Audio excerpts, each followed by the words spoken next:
a PS5 Xbox X exclusive. Yep. Really? That is fucking weird. I mean, I always thought it was weird with the whole. The second they told that they were gonna just get rid of the ass shots, I was just like, "What is this shit?" I mean, it's Oh, not they're that- virtue signaling like everything else. They're just trying to make their company look good. By being like, look, see, we're aware that in this day and age we can't release, content like that without being called out for it. So we're going to go ahead and remove it preemptively and tell everybody about it. Wait, is this her? She doesn't look too different. Yeah, I post in the chat. We're live, by the way. Yeah, Hooray. so Oh, that. Trying to sneak that shit in there. I saw you. I see you, buddy. It It always fucking creeps does up on that. you.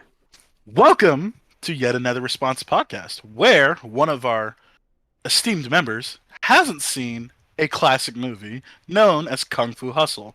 Wyatt, explain yourself. Did you just take over my podcast? I might have. Yeah. I guess he's the host now. I'll Also, just- I think that's the first time we've ever introduced an episode by saying the actual full name instead of just calling it Yarp. I mean, I did like the first episode, but then they like. You no, don't we gotta- count. We gotta stop saying YARP though, because nobody can fucking search for YARP. Every time they search for YARP, they get scenes from Hot Fuzz. So I know, we gotta... it's fucking amazing. Michael? we know. We need to get the right thing.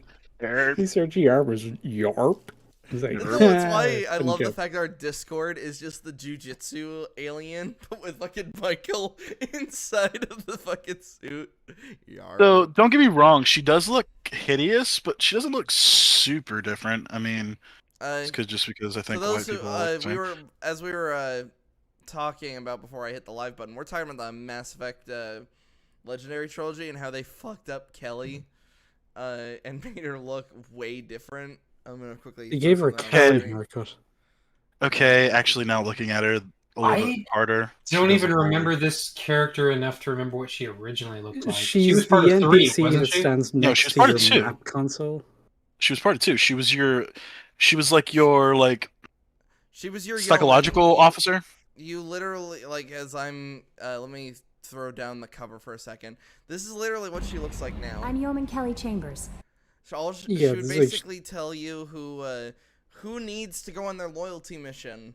You've got emails at your terminal. This Well, Yeah, she she's also did- basically replaceable with a fucking voice in the computer because most of what she does is just act as instruction manual for the map console. I Well, wouldn't the- say that the though, funniest because she thing does is- she does do psychological profiles on all your new yeah. crew members.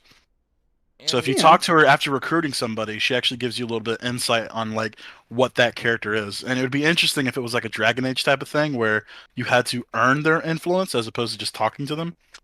But yeah, she and does you could look also- dramatically different. You could also romance her, and I'm just gonna mute the video so I can just have it. Oh, fuck me. I can also. You could also romance her, but she was like the most surface level I'm Yeoman Kelly romance Chambers. option in the entire game. Like you only got her so that you could call her up to your bedroom so she could dance like a stripper for you. Well, you also had to save all your crew members. There was actually like a bit of stuff you had Yes, to do. yes, But if you played the because- game, Well, Just okay, play the but game have you perfectly. ever been in a relationship? I mean, that's pretty much what they're for. And, like, it's there's not- and it's there's not nothing to different. it, though. and there's nothing different than, if you had a different romance partner. Literally, your cutscene What? changes to laying in bed with whoever is up there at the end of the game. I mean, But with- yes, they kind of at the end result after the cutscenes is shallow as hell. But at least you have a moment with Tally. You have a moment with Miranda, kind of. Yes, it's just sexy time. Yeah. But You have a like, moment with Garrus, and you have a moment with Thane if you play as a female. And I really Yeah. dig the moment with Garrus because he's like a nerdy dude who's not really romantic, but he tries. yeah, well, that's why I love the hell out of Tally's romance. Is because Yeah, she's also the same thing, yeah, it's the same. which is thing. why they should be together. No. You just want to fuck the weird robot alien. Well, Listen. Yes, Oh. but well, I was gonna That's say nerd that shit. it's one of those weird things of if Liara was romanceable through all 3 games without doing Shadow Broker. Like if you didn't have Shadow Broker DLC, romancing her through 1, 2, and 3 was really weird because you went through an entire game just interacting with her, but kind of just her stuck behind a desk. It was just. Yeah. I'd love to go with you, Shepard. Bye. But I can't right now. You have to buy. You have to buy the DLC first. You have to buy the DLC so you can just fuck in the Normandy's bedroom. Not even an actual cutscene. It just instant black. Like, and you ever notice that that's how sex works, right? Yeah, it's just. Haven't you ever had sex before? Cut out the lights. No one sees anything. You kiss, and then everything goes dark, and then you're like crying in a bed, right? That's how it works. That's one. Yeah. Actually, you want to talk about the romance that really pissed me off? Hold up! Lady don't go too personal. No, not. You have to remember that the money's on top of the dresser on her way out. Okay. You should capture her. The Turian lady from Andromeda, they put a lot of work into like the cutscenes and the dialogue and stuff, but then the romance actually happens and then it just fades to black. Nothing happens. It's the same thing. Because Andromeda is shit. Yeah, it's shit on so many fucking levels. It says it includes. You know what's not shit though? Kung Fu Hustle. That's originally. Let's talk about that. Like, quit fucking up our podcast. Hey. Kelly Chambers and Mass Effect shit. Oh. Yeah. So. Talking about Mass Effect. So Wyatt was in the middle of explaining himself because not only had he not seen this film, but he actually watched like the first 20 minutes and then had the audacity to turn it off. He turned it off after the Roadrunner scene, guys. What the fuck? You guys are like pointing like guns at me. I'm just like, what? I'm not pointing guns. I am dabbing, which is arguably worse. No, that's how you want to commit the not alive. Hey. Well, also that just the fact that you turned off from the Looney Tunes logic stuff. In a sense, I almost get it because it does come especially out of with the Roadrunner scene. Even now, looking back and seeing it again, it's the most heavy-handed the cartoony shit is in the entire movie. So even among other cartoon logic scenes, that one stands out as just a complete fucking tangent. This is just Stephen Chow realized he thought this was really funny, and nobody was going to tell him he couldn't put it in the movie. Like, literally, they make fucking motorcycle noises when they're going back. And I'm just like... And back then I was just like, what is this shit? And they strike poses when they hit the ramp. Oh, yeah, that actually did get me. When they hit the ramp and they're doing like it's almost like a completely different movie when they just do the poses. Yeah. When she's going over the truck and she's putting like the ballerina pose and she just goes off screen and you hear her smack into a billboard. And you just see all of her I completely get why he put it in. It's just how he got there was more exaggerated than I think even the cartoon logic of the movie allows. Yeah, and all of her hair rolls and her bra come out flying. It's pretty great. That is where I was just like, all right, that's a bit much. And that's where I was fair. Like, I think this movie might not be for me at the current moment, and I had not seen it since. And they gave me massive amounts of shit for it. Yeah, and a lot of that's to do with the fact that it's the very next fucking scene is one of the best kung fu scenes. I understand that. If I had literally held on for like 5 more seconds, I would have understood. Mm-hmm. That is, I do understand that point of contention. So you want to start from the beginning or what? I mean, yeah, that is how this works. Because the opening of the movie is fucking amazing. Yeah. It gives you pretty much all of the world building in terms of how the city's being run by gangs. Here is the biggest gang. Here is how and why they're the biggest gang. And fun and little fact stylish as all fuck with the fucking the gangster music, doing the West Side Story dance scene kind of thing as they're getting a montage of the brutal murders. It made me laugh where he's just like, "Oh, I don't kill women. You can go, sister." She's like, "Oh, thanks." She walks away, it's not... and then takes the shotgun and then just fucking shoots it. Yeah, just absolute fucking savagery. It's not actually his sister. It's just an honorific, but yeah. No, yeah, it's like his name is brother son. Oh, that's right. Yeah. Well, no, it's not his. Well, his honorific is brother, but his name is Son. We may as well have heard the Halo sound like the she got fucking blown away. That's actually that's one of my favorite. Honest, quick side note. That's one of my favorite things about YMS. Whenever somebody gets shot, yeah, he does the Halo Master Chief sound for the victim. The Which apparently there's like 180 of those, which is insane to think about. But yeah, like the Walking Dead one in particular, when like all the zombies are dying. Fun fact about that opening scene too. The inspector, the first detective the first face you see in the movie, and then the leader of the crocodile gang are both really big kung fu directors as well. Like this movie has a lot of those like little like like I said, just little nods and shit like that to the kung fu genre in general, which, like I said, it's pretty cool. It's also got a nod to Spider-Man and The Shining. with great power, or in great power is in responsibility. What Lies great responsibility. There's no escaping it. It's like, bro, did you just pull an Uncle fucking Ben? And then in the English dub of it, it could have been the beginning of a beautiful relationship. The weirdest thing probably had to be the Shining reference, because I was just like, what the fuck? Well, it's like one of those things where they just really hammer home that, hey, this guy is fucking He's evil. Oh yeah, as soon as he just sets foot on the premises of the asylum, he just looks up and it looks like a scene from fucking Mortal Kombat. It's like it has begun. Oh my god, that's what that looked like. Thank you. Oh, that was driving it was crazy. Shang Tsung's island.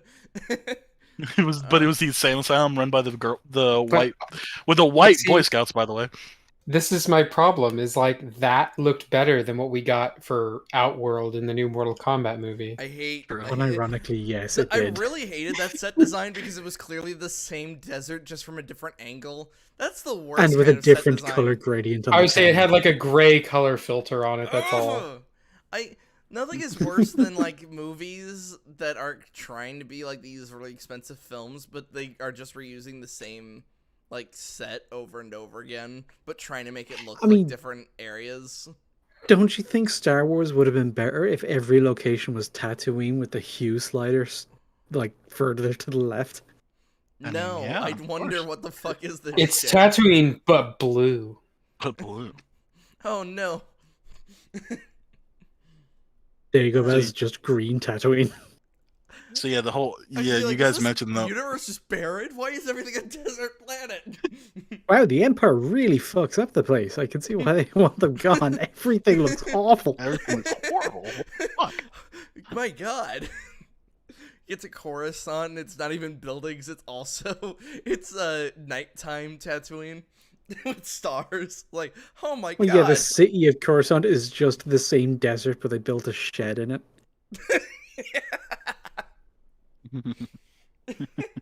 Got Jedi Council written on the side. No girls allowed on the door.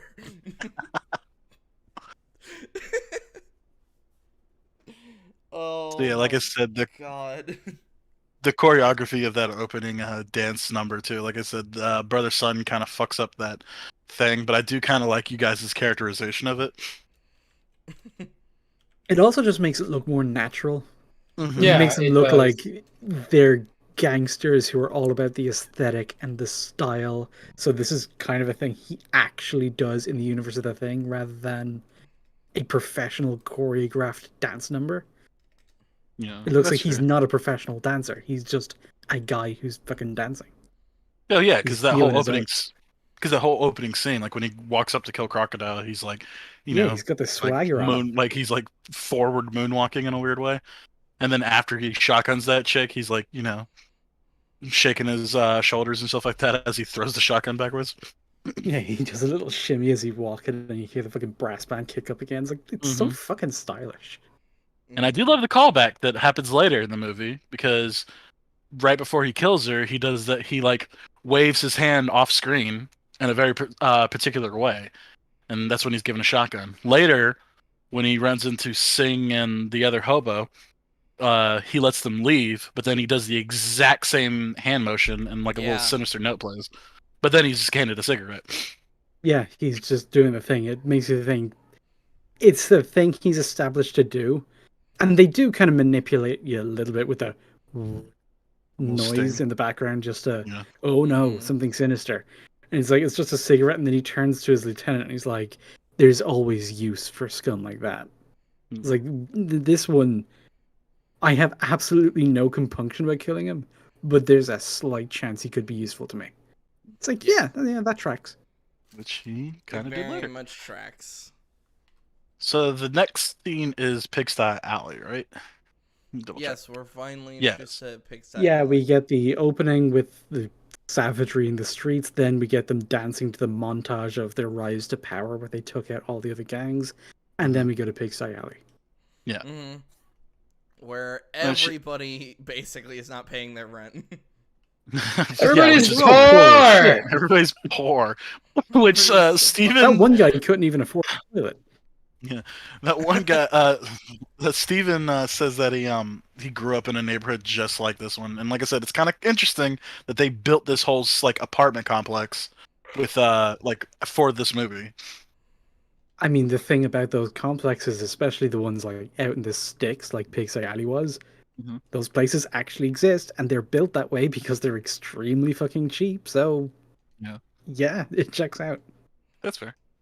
There's little subtle things too with the coolie kicking up that bag.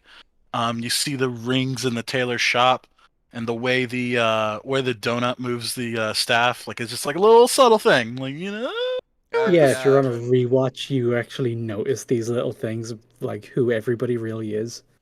Oh, and then I wanted to make a comment when we were watching that scene. I was like, "Oh God, look at all the things they're setting up," and then I was like, "Wait, Wyatt hasn't seen this shit. Yeah. Like, just stop, let it go." One of those things I still want to hold up. But yeah, and the landlord is drinking and all that, which I thought was going to be a reference like the drunken fist, but it was more of a Tai Chi thing later. But still, you guess you could say like drinking could make him like go with the flow kind of deal. Yeah, that's his whole thing. He's super too chill. Like to the point where he's just constantly like playing around and flirting with the other girls in the complex and getting his fucking ass beat for it. Oh yeah. Well, like the way he walks too, he's like all swaggered and just like really chill. Like he looks like he just drank some Bob Marley tea. I actually really do enjoy that. The damage is definitely where the Looney Tunes aspect comes in the most, and it, like with the plant falling on his head, and it does almost the immediate Looney Tunes thing as well. Falls, cracks, and then reveals the plant inside. Yeah, and the soil in the plot just completely retains its shape. Yeah. And it's like weird because it's like, oh, because there's a moment where it's like, oh, is this guy actually dead? Yeah, and they test it. Wait, like no, pokes him with a stick. And when he waves, they just literally all go back to their business. Which does kind of imply that that's not the first time that's happened. Oh yeah. Oh, we skipped it, but the introduction to Mrs. Landqueen, the landlady. Somebody's trying to say hello to us. Hello, person. Howdy. It's the chat. Howdy. Okay. Hello, nice. Man. So yeah, when she's called down for the water, you hear her fly through her like apartment or whatever. So like I said, it's a little subtle thing to set up for later. But yeah, like every Looney Tune foot pattern, and then even in the way she yells and the way she can, everybody's yelling at her saying it's her fault what happened, and that's she just later. bellows out. It at first it just seems like a jokey thing, like what we've seen before, where obviously this lady whose whole thing is that she goes around yelling at everybody as the loudest, most shrill, shrieking voice of everybody, and then no, it's literally her superpower. Yeah, her superpower is to yell. And it's funny, she actually walks up to like Donut, Taylor, and Coolier in the street, and she berates them after berating the barber guy. Oh, when she smacks when she slaps the barber and he goes flying and so to his sandals. Flying. And does he like lose a flip flop? Yeah, he loses a flip flop. God damn it. I got it playing, so we'll just going off a reference. Like that barber just gets fucking owned through the movie. that barber is just mercilessly just hounded throughout that entire later on. He's like, I could be the one. Punch. Wham! Don't think so. Nope. Doesn't got it. Yeah, no, he doesn't get it. And uh, he's just fucking Yamcha'd for the rest of the scene. Yeah, I made the dead. joke that he'd be in the Family Guy pose. And he kind of was, which is the funny part. It's funny, like I was telling him, I've seen this movie like 20 times. I love this movie, and I never noticed that he's just unconscious, like as they all like go to see Donut's body. They're just like, I could be the one, and then just wham. I don't think so. Yeah, probably not. And then we're introduced to our main character, Singh and his best friend. And this is one notice that I have of the differences between the dub and the sub. He just says no more games when he steps on the ball. But in the dub, he says sure thing, first lesson or lesson 1, and he steps on it. Oh yeah, because when the camera pans down to him, he's doing like there's these kids outside of Pigsty Alley. They're just like kicking around and obviously really old, shitty football. And he gets it under his foot and he starts doing like all these, cool football tricks. And the kids are like, "Oh wow, could you teach us something?" He's like, "Yeah, sure, lesson 1." And just fucking stamps on it and extinguishes the ball. Which was also a reference to Shaolin Soccer. Which, if you haven't seen that movie, I recommend watching it. It's pretty great. Here's the thing. I've seen Shaolin Soccer, but not this. So that's why. That's when we weird that Shaolin Soccer meme. I was about to say, kept pointing at it. It's like, hang on, that guy's in Kung Fu Hustle, and that guy's in Kung Fu Hustle. Well, this is just Kung Fu Hustle.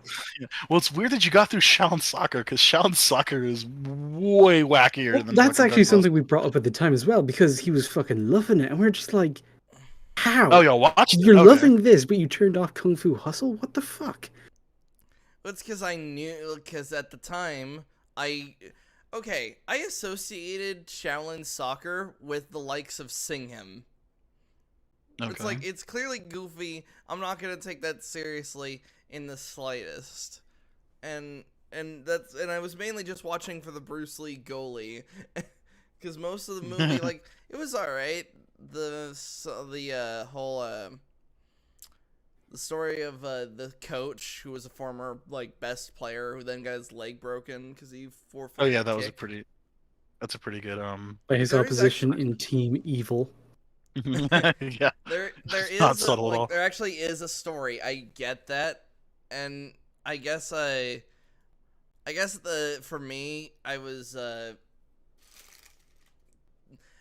more in it for the spectacle rather than the idea of a story. Because when the Team Evil, who's been doing their experimental drugs, like kicks the ball, you see like an evil face, and I'm just like.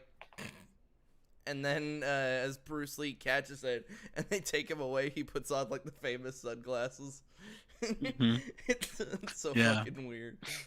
I mean, it's like Kung Fu movies traditionally are mostly spectacle. The stories are pretty simple, competent enough in terms of like how they logically fit together, but they're always pretty fucking simple. You're just getting a nice plot outline to give context for the spectacle that you're going to see. Right. So as long as it makes sense, then you're fucking golden. But a lot of them don't even bother trying to make sense. And it's just like I said. It's just there's nothing wrong with being simple. There's never something wrong. There's never anything wrong with being simple. Star Wars is a simple concept, but it's expanded upon really well upon its very simple themes. Yeah, well, which is why Rian Johnson should do a sequel to Shaolin Soccer. Yes. The first scene is just The first scene is just hi. I'm Rian Johnson. Takes a soccer ball and then he just stabs it with a knife. You just watch the ball deflate. I actually got. Thank you for coming to my movie. And then just actually got like really. Really sick thinking about that. That's horrible. I don't want that to ever happen. Or you just replace all of Stephen Chow's charisma, charm, and good comedic timing with quips. And that's it. That's all of the jokes and humor in the movie is just quips, like in fucking the sequels.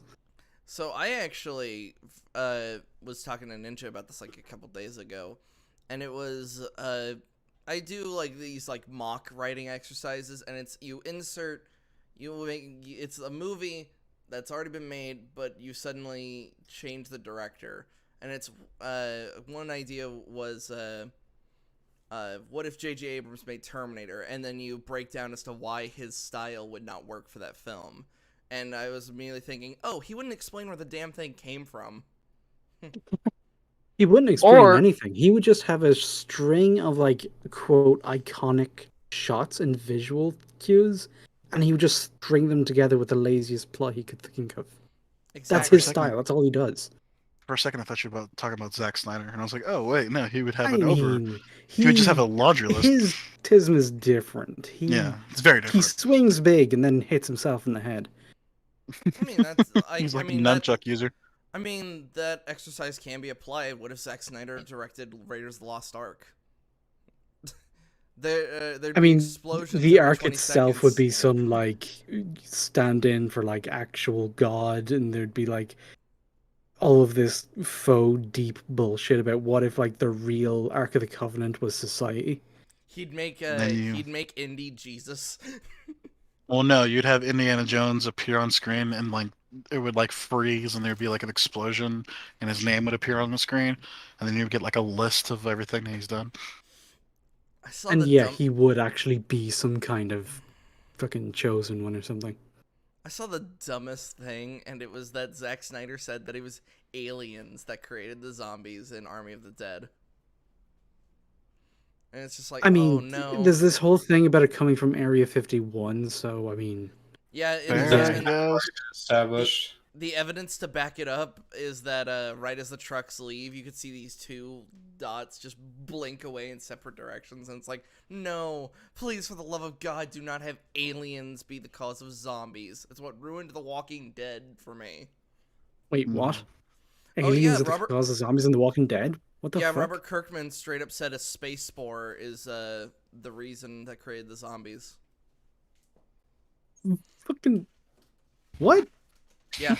That's what I said. And this is why I think that's legit, literally what I said. Yeah, it's the same level of bullshit as the director for Underwater saying that the monster was Cthulhu, and yet it didn't act like Cthulhu in the slightest. Yeah, there was nothing Cthulhu about it. It was just a really big sea monster thing. I was going to say, it's a sea monster, it's got tentacles, but like, yeah, that's literally it. And there's nothing to hint in... Oh, spoilers for Underwater, by the way. Yeah. Assholes. Oh, we're talking about a different movie. But it's the idea of just, oh, this shows no signs of this virus being from space. Okay. It's like Area 51. Let's say, oh, I thought you were talking about the Army of the Dead thing. I was like, Dead. Army of the Dead, that's to explain the zombies reproducing. So like, because they're like mixing of alien DNA. Wait, didn't he confirm that like he's planning a sequel where the zombies will like rape women to reproduce more alpha zombies or something? No, they were supposed to rape women. Whole fucking angle on it. They were supposed to rape women. They were supposed to rape women in this movie. Well, in that movie called Army of the Dead, which is awful. You shouldn't watch it. However, there is a movie that you should watch. It's called Kung Fu Hustle. I like how you're trying to like steer me back, but it's almost impossible to do so. I'm doing my best. I got that lasso on there. I'm trying. What a segue. Hey, you know what else is also a movie? The one we're supposed to be talking about. It's my hexagon staff. It's very versatile. Mystical. It's just a hula hoop. My hexagon staff. Fear me. So yeah, we were at the scene where Singh is first introduced. Main character's name is Singh, which is ironically Steven's name. So they try to get a haircut, and yeah, they're trying to intimidate the guy, but Fatso's like literally asleep. So Singh has to go out and try to intimidate the alley, I guess. So he starts picking fights with random villagers and getting the shit kicked out of him. Yeah, but the funniest thing is, I love this about Kung Fu Hustle is that practically you don't fuck with the commoners because they work their asses off. So yeah, they're fucking buff. Oh yeah, the first one he calls some lady, and he's like, "All right, yeah, come on, I'll give you the first swing," and she fucking wrecks his shit. Like, he's like, "What do you do?" He's like, "I'm a farmer." It's like, yeah, that fucking checks out, dude. So in And the don't fuck dub with is farmers. what he says is like, "Do you lift weights?" And she goes, "No, honey, I raise cattle." And he goes, "You're so lucky you're." And what does he say? He says, "You're so lucky you're important to the economy. Now get back in line." Yeah, the one in Like English his is actually excuses in very English are funny. fucking great, by the way. Oh yeah, that's why I feel like I really wanted to watch the dub because the way you're describing the jokes, it's like, oh, it sounds amazing. Because like especially when after that lady she gets back in line and he's like, "Oh, you're lucky you're a woman," and then he's like, "Oh, you with your mouth open, you look tough. Why don't you step up?" And This then is he really gets buff up guy. and it's a fucking like 8 foot tall like Oh Yao yeah, Ming looking and he's like, motherfucker. "Hey, I said no cheating." So yeah, in Yeah, English he sit the goes, fuck back now, down. now if there's one thing that really bugs the hell out of me, it's a cheater. Step back down. And then it's like, "What about you with the glasses?" And it's this really buff you guy. look like you kick some ass. And then it's No, like, no. I was talking to him. let's talk you kid, come here. I'm gonna kick the shit out of you. And then And the kid is really even buff. more swole. Somehow fucking more cut than the fucking old man. It's so good. That he flexes. Oh my It's so God. good. And then, so we actually have a scene that my mom would never stop quoting. It's fucking pulling out the fucking flip flop and whatever you say, my ass. Yeah, help my ass. Chancla!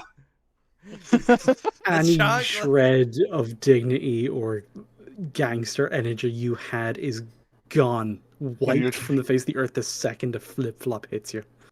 And so there's actually so this is a weird thing. So they actually add lines in the dub. So there's a part where he runs away and she's like beating him, and he points at something. He doesn't say anything in the sub, but in the dub he goes, "Oh, look, a snake!" And she goes, "Snake, my ass!" And she like keeps hitting him. You immediately made me think instead of the shit, if that hit Joffrey, what if it was a sandal? It humiliates him even further. Oh, who threw that? And then he keeps bluffing, and he's like, "Oh yeah, my forces are waiting." And he lights a firecracker and he throws it over a fence. "Ah, you guys are all screwed now." And then he accidentally hits the guy from the opening scene. Hold on. The funniest thing about that, however, is the fact that he lights it, it hits him. He looks over to the guy and is like, "Who threw that?" "I did. I need help." And he doesn't. No, he doesn't say that. He says, "I'm one of you," and then he blames the. And he points at the landlady. And like I said, in English, he goes like when he points, he doesn't say anything in the dub or in the sub, but in the dub he goes, "She did," and like that's when they start walking over. Okay. Like I said, it's weird. They add lines for throwing the thing because if he did, he would fucking die. Yeah, and it is like a huge fucking contrivance for the plot and the joke that the actual second in command of the X gang is actually just outside the walls of Big Say Alley. Yeah, he's just right around the corner. And I love how he just comes around the thing and he's got like the hat blown out with all of his hair sticking out and he has to keep that look for the rest of the scene. He's just a like little visual gag, but I like it. That's why I thought he was so chill. I was like, wow, you're taking that like a champ. You know that there's still right. business to be done. He took a firecracker to the head pretty well, dude. I'm not gonna lie. That's why he just knows that whoever did it is about to die. He doesn't need That's to get true. annoyed. That's why. And then they. That's why I didn't know about that with the him pointing at the old lady and saying she did it, because as far as when I was looking at it, the guy just didn't care. He's like, "Oh, no. You threw that. You need help. All right." Oh no! Well, even in the sub, they show like him talking to the Axe Gang and then like kind of pointing at the pigsty people, but he just doesn't say anything because you're too far away to hear what he would say. Right. Yes, but he does point, and like I said, he does says, "I'm one of you." I think he says like, "I'm one of you, brother," or something like that. Yeah, he does say wanna that. be one of you. He does say that, and I think that's why he excuses the from the sub context. It excuses why he's not just instantly just kicking this guy's ass, that he just threw a firecracker at his head. And I do love the really subtle thing of when the Axe Gang approaches, the fucking storm rolls in. And so Landlady, who's been pretty badass the entire time, notices the real tattoo and it's like, oh shit. And it's not out of The cowardice. butcher guy who, when he was being blackmailed the first time, he was just like, yeah, I don't care. You're not going to intimidate me. Kill me if you have to, all that stuff. But the second he's like toe-to-toe with a real gangster who actually did just immediately reach for a weapon, lean in and go, I'm sorry, Huh? what was that? He's Yeah, that was immediately literally. starts fucking Did you say something? quaking in his boots. It's like, oh, Mhm. it's different when you have to do it for real. Mm-hmm. Yeah. But you God, missed a owned so much. you missed a very important scene before that though, is that the landlady was trying to tell everybody it's about to start raining and they need to get their laundry in. And like I said, I want a GIF of this moment so bad because it's amazing. And yeah, But she fucking runs at road Mach runners 5. away, goes into her house, locks the door, flies into her bed, and goes under the covers. Even the pose she strikes before she starts dashing up the stairs is literally something out of Looney Tunes. It's like the full arms up, knee up in the air, and then dash. Yeah. Mm-hmm. I'm trying And to. I love how so they acknowledge that, by the way, because he like the axe gang guy, he's like looking up like, what? He's got the most confused look on his face, like, huh? But then that's when the barber goes, "Oh, you guys aren't gonna intimidate me." Mm-hmm. And he was lying. He was very lying. Like even after he gets his life saved, he's fucking sweating. There's a really interesting thing. Looks like he was like drowning in water a minute ago. I do kind of like that. When he tries to bring the axe down, the guy gets punched and ends up in the bin, and he's like, "Don't move, mate. My back's broken." Well, he gets punched so fast that not anyone figured out what Yeah. the fuck happened. It's like his lead guard, or his like lead lieutenant dude or whatever, like is slowly turning around, like after he's already been like lodged in the barrel. And the back broken part made me immediately think back to the ruins as well, which Ninja and Oh, I no. watched, and it's just like, Move him. We've got to move him. And it's just, oh my god, nothing will infuriate Dude, that me more. fucking scene. I can't believe you got up out of your chair and like walked out of the apartment. Yeah, okay, yeah. That's what happens. Dude, when you talk about sound design in this movie. Like the sound when they move this guy with a broken back is pretty. It's pretty good. Yeah, it's Like they gnarly as fold this fuck. motherfucker like a cheap suit. Oh no.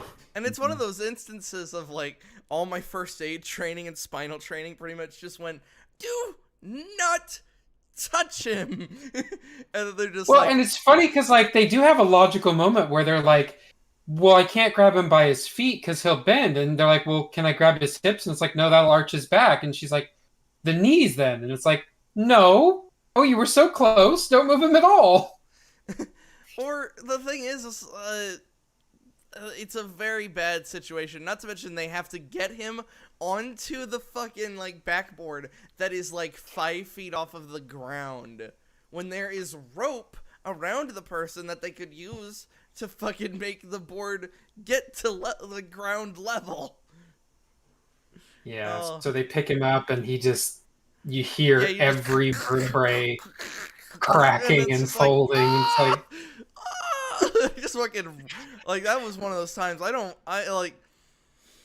not scared in horror movies. Bad first aid almost immediately just made me go like, fuck this. Like, it's not even that you're hurting him, it's that you're helping him badly. Yeah, you're just doing such a bad fucking job. Oh.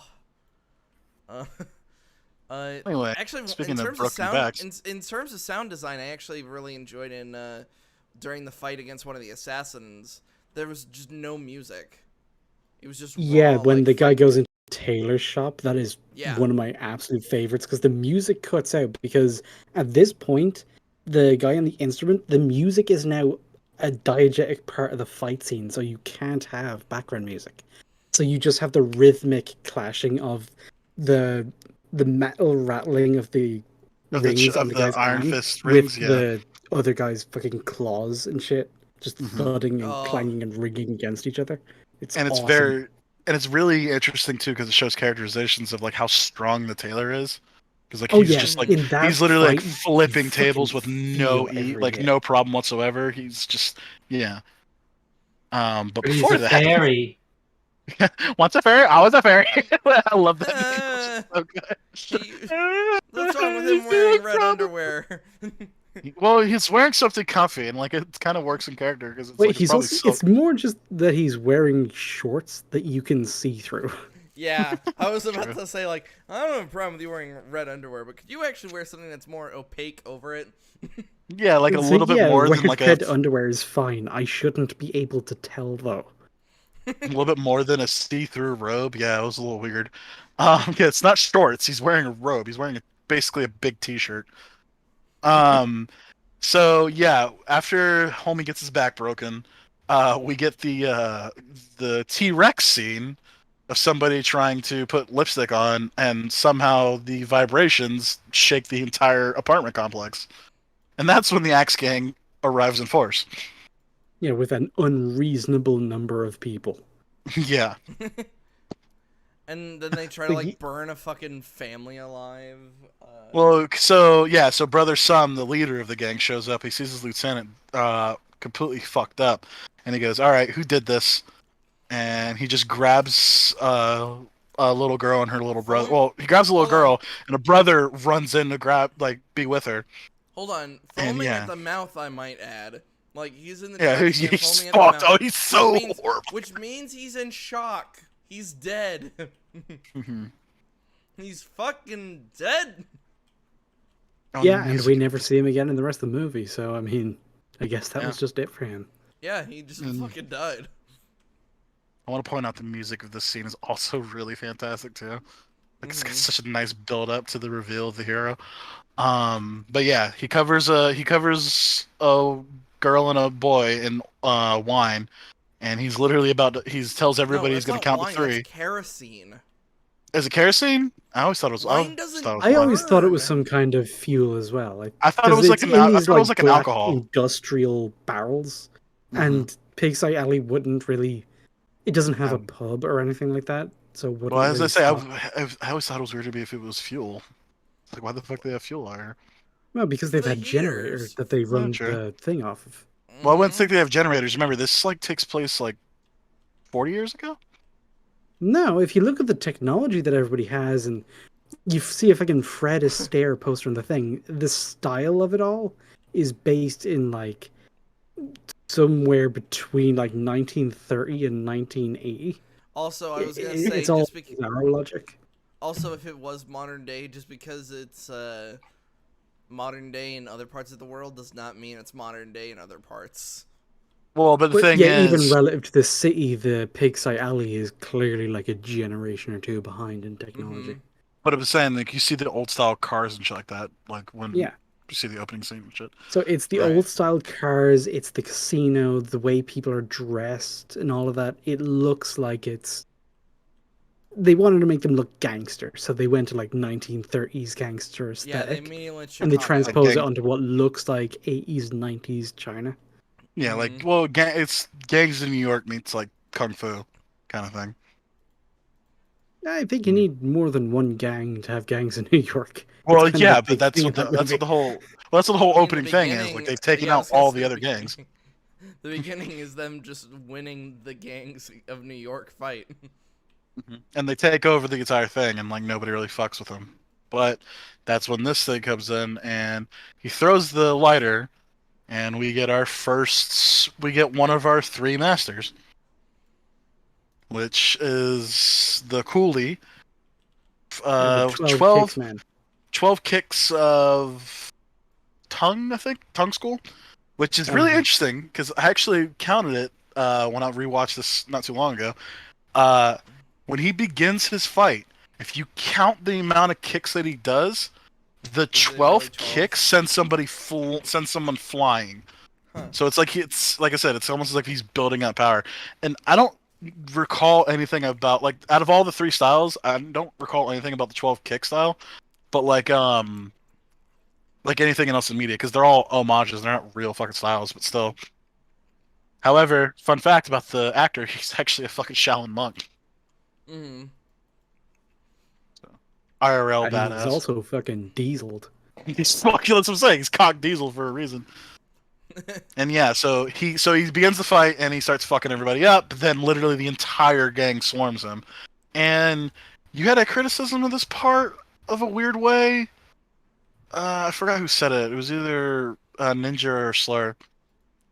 Oh, when yeah, because he's the first one to jump into the crowd of the Axe Gang, and we notice because this is just something we look out for by habit at this point is when you have a crowd versus one person, we're watching to make sure that you don't just have a bunch of the stuntmen and extras doing like a fighting game animation where they're not actually doing anything and people are actually ganging up on the person Yeah, and doing what they can to try to kill him. And we saw that they weren't attacking one at a time, which is immediate bonus points.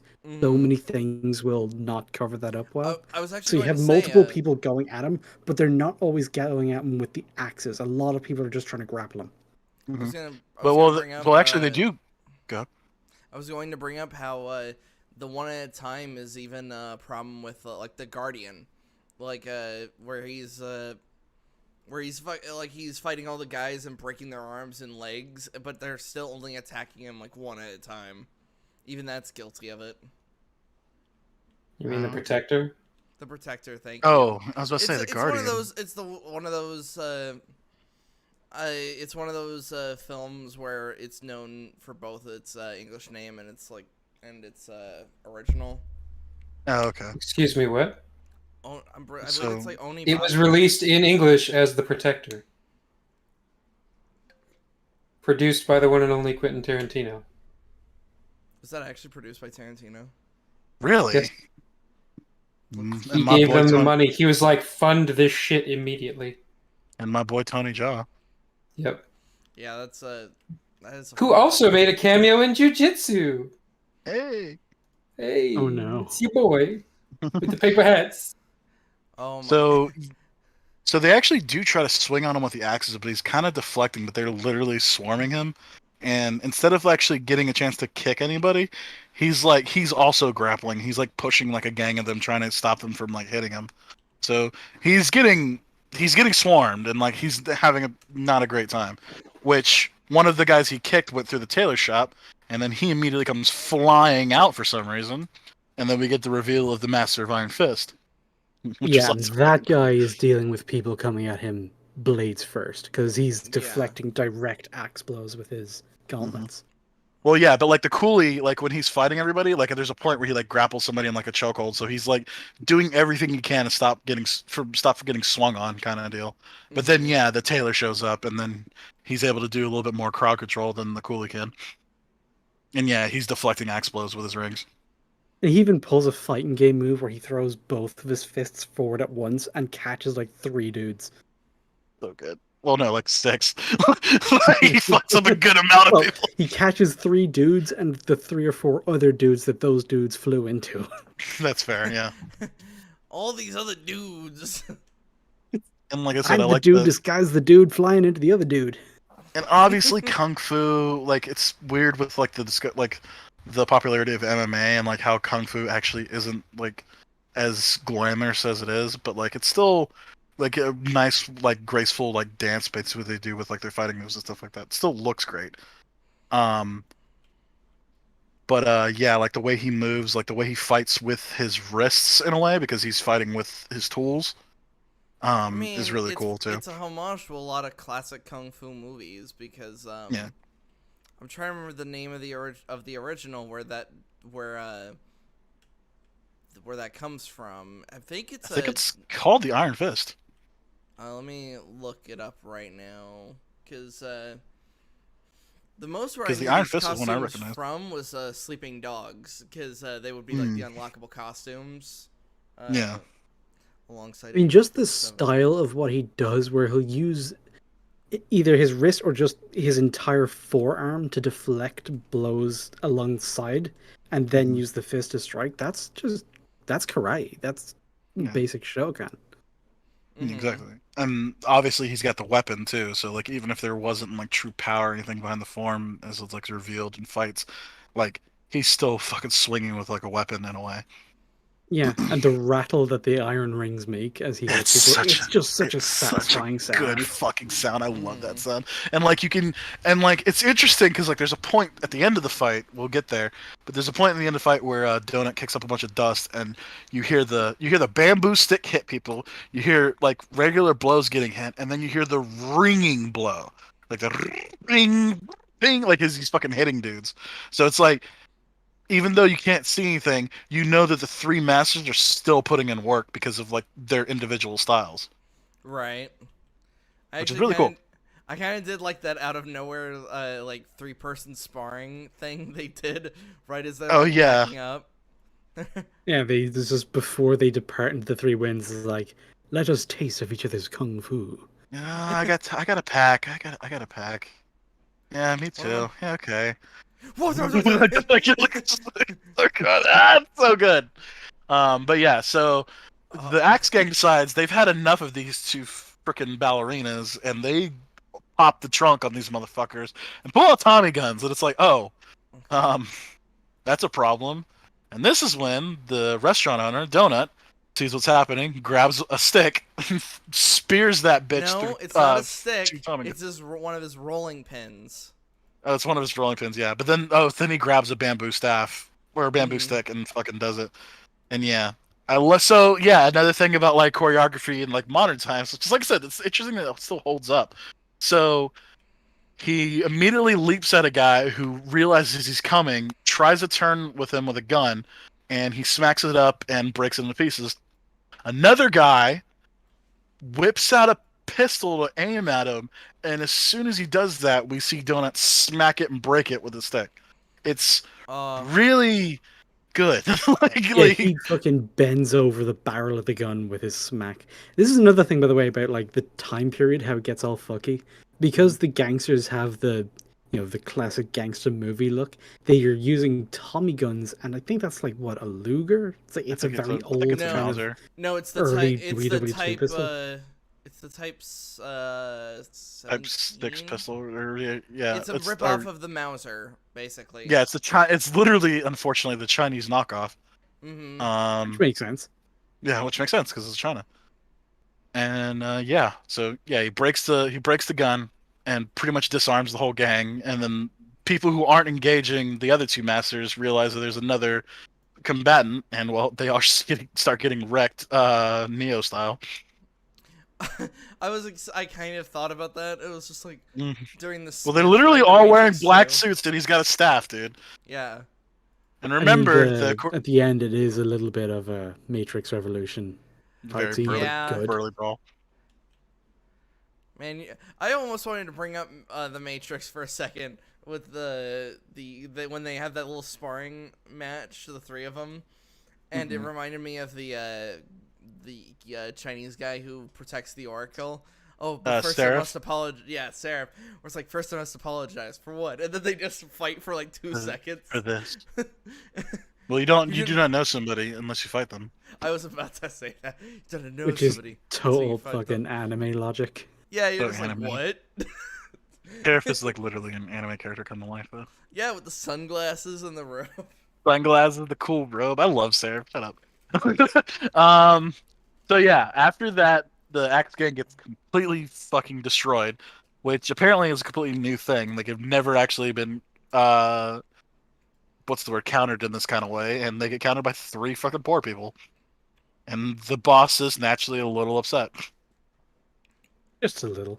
And like I said, there's another thing about the dub versus sub thing, and it's like he's like about to charge the 2 hobos chained up, and the advisor grabs him and goes, "No, please, sir, you're angry and you'll miss and maybe get angrier.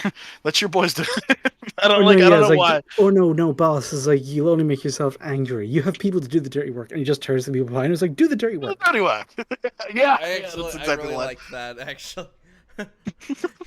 Sir, you'll miss. I love the idea of the subordinate that's you'll miss and get angrier. That's what he says. And it almost makes you go like, the fuck you say? And then they throw an axe at Singh, and Singh drops. And it's like, oh, he got killed. No, he's a lockpicker. An exceptionally quick lockpicker. Exceptionally quick To luck. the point, like he was supposed to have like all these tools to break out that one guy. He loses And he the does it. tools because a random guy just grabbed the bag, and then he just does it with a paperclip. Oh yeah, by the way, at the end of this movie, there's someone probably very dangerous in that asylum who now has an entire lockpicking kit. So that's a thing. True. That's fun. But Oh, don't yeah. worry, the Boy Scouts got tanks. The Boy Scouts got tanks. They don't fuck around. And so yeah, they don't say it. They don't say it in the sub, but like when Singh goes, they got tanks, and the advisor goes, "Oh, don't worry, those are models." Oh yeah, So, those are models. it's only a model. Shh. It's only a model tank. Like what? Oh, that's yeah, one of my then- favorite things of Monty Python. Camelot, Camelot, Camelot. It's only a model. Only a model. Shh. And then yeah, there's a bum like that could always be useful, and like yeah, they walk away and get out. And we get the background of Singh. Wait, does that happen yet? Yeah. Oh yeah, because they're sitting on this street where they're kind of feeling sorry for themselves a little bit, but they also know it's like, okay, we actually have a chance. All we have to do is kill kill somebody. someone. We have to just prove that we are vicious enough to be in the gang. And then yeah, Fatso's. It just comes up somehow where Well, he says Fatso's like, "Hang on, you know kung fu?" well, no, he goes, I'm gonna kill, because they get berated by that accountant, and he goes, I dare you to say that again. He's like, do you think you could kill somebody? He's like, yeah, I'm gonna kill Four Eyes, and then I'm gonna go kill all those people at Pigsty Alley. And he goes, do you know kung fu? And yeah, that's when he goes, did I ever tell you about that time I studied Buddha's palm? He looks at camera. And then we get a flashback of him learning Buddha's palm Have you heard and of it being any? absolutely fucking worthless. Have you heard of the Well, of the high? No, Well, it's is worth it? 2 pennies. Well, Yeah, well, hang on. You said it's cent worth. fighting manual. Well, you said it's paid worthless, but the $10 thing for. is it? Well, see, Yeah, the Not whole in thing with the hindsight, yeah. hobo is that he's like a mystical thing. It's partially a kung fu trope, which partially comes from like mythology and shit. But yeah, the fucking hobo dishing out like the Manuals. pamphlets of destiny to just random snot-nosed brats. Well, he Literally a says. snot-nosed brat at the end. Oh yeah. Well, he says to Baby Singh that he's like, you have the chief flow of a kung fu genius, which in the I guess. So in bone hindsight, well, he says, well, yeah, and then the bone structure and then the chi flow, and he's in hindsight, he's technically correct. And so at the end of the movie, he still looks the same, and he's still handing out manuals. So yeah, it is a trope thing, but like I feel like that's like intentional. Oh, absolutely is. It's implying that this random hobo really is the one who sets like the next chosen one, whatever, on their path, and he does it by scamming them out of like $10. $10. Which is like $1 billion $92. back in the day. Um, yeah, and so I'm kidding. So yeah, Singh tries to defend a girl with his training because he thinks he's the shit now, and he winds up getting the shit beaten out of him, which is kind of brutal. Fair. Like, watching again.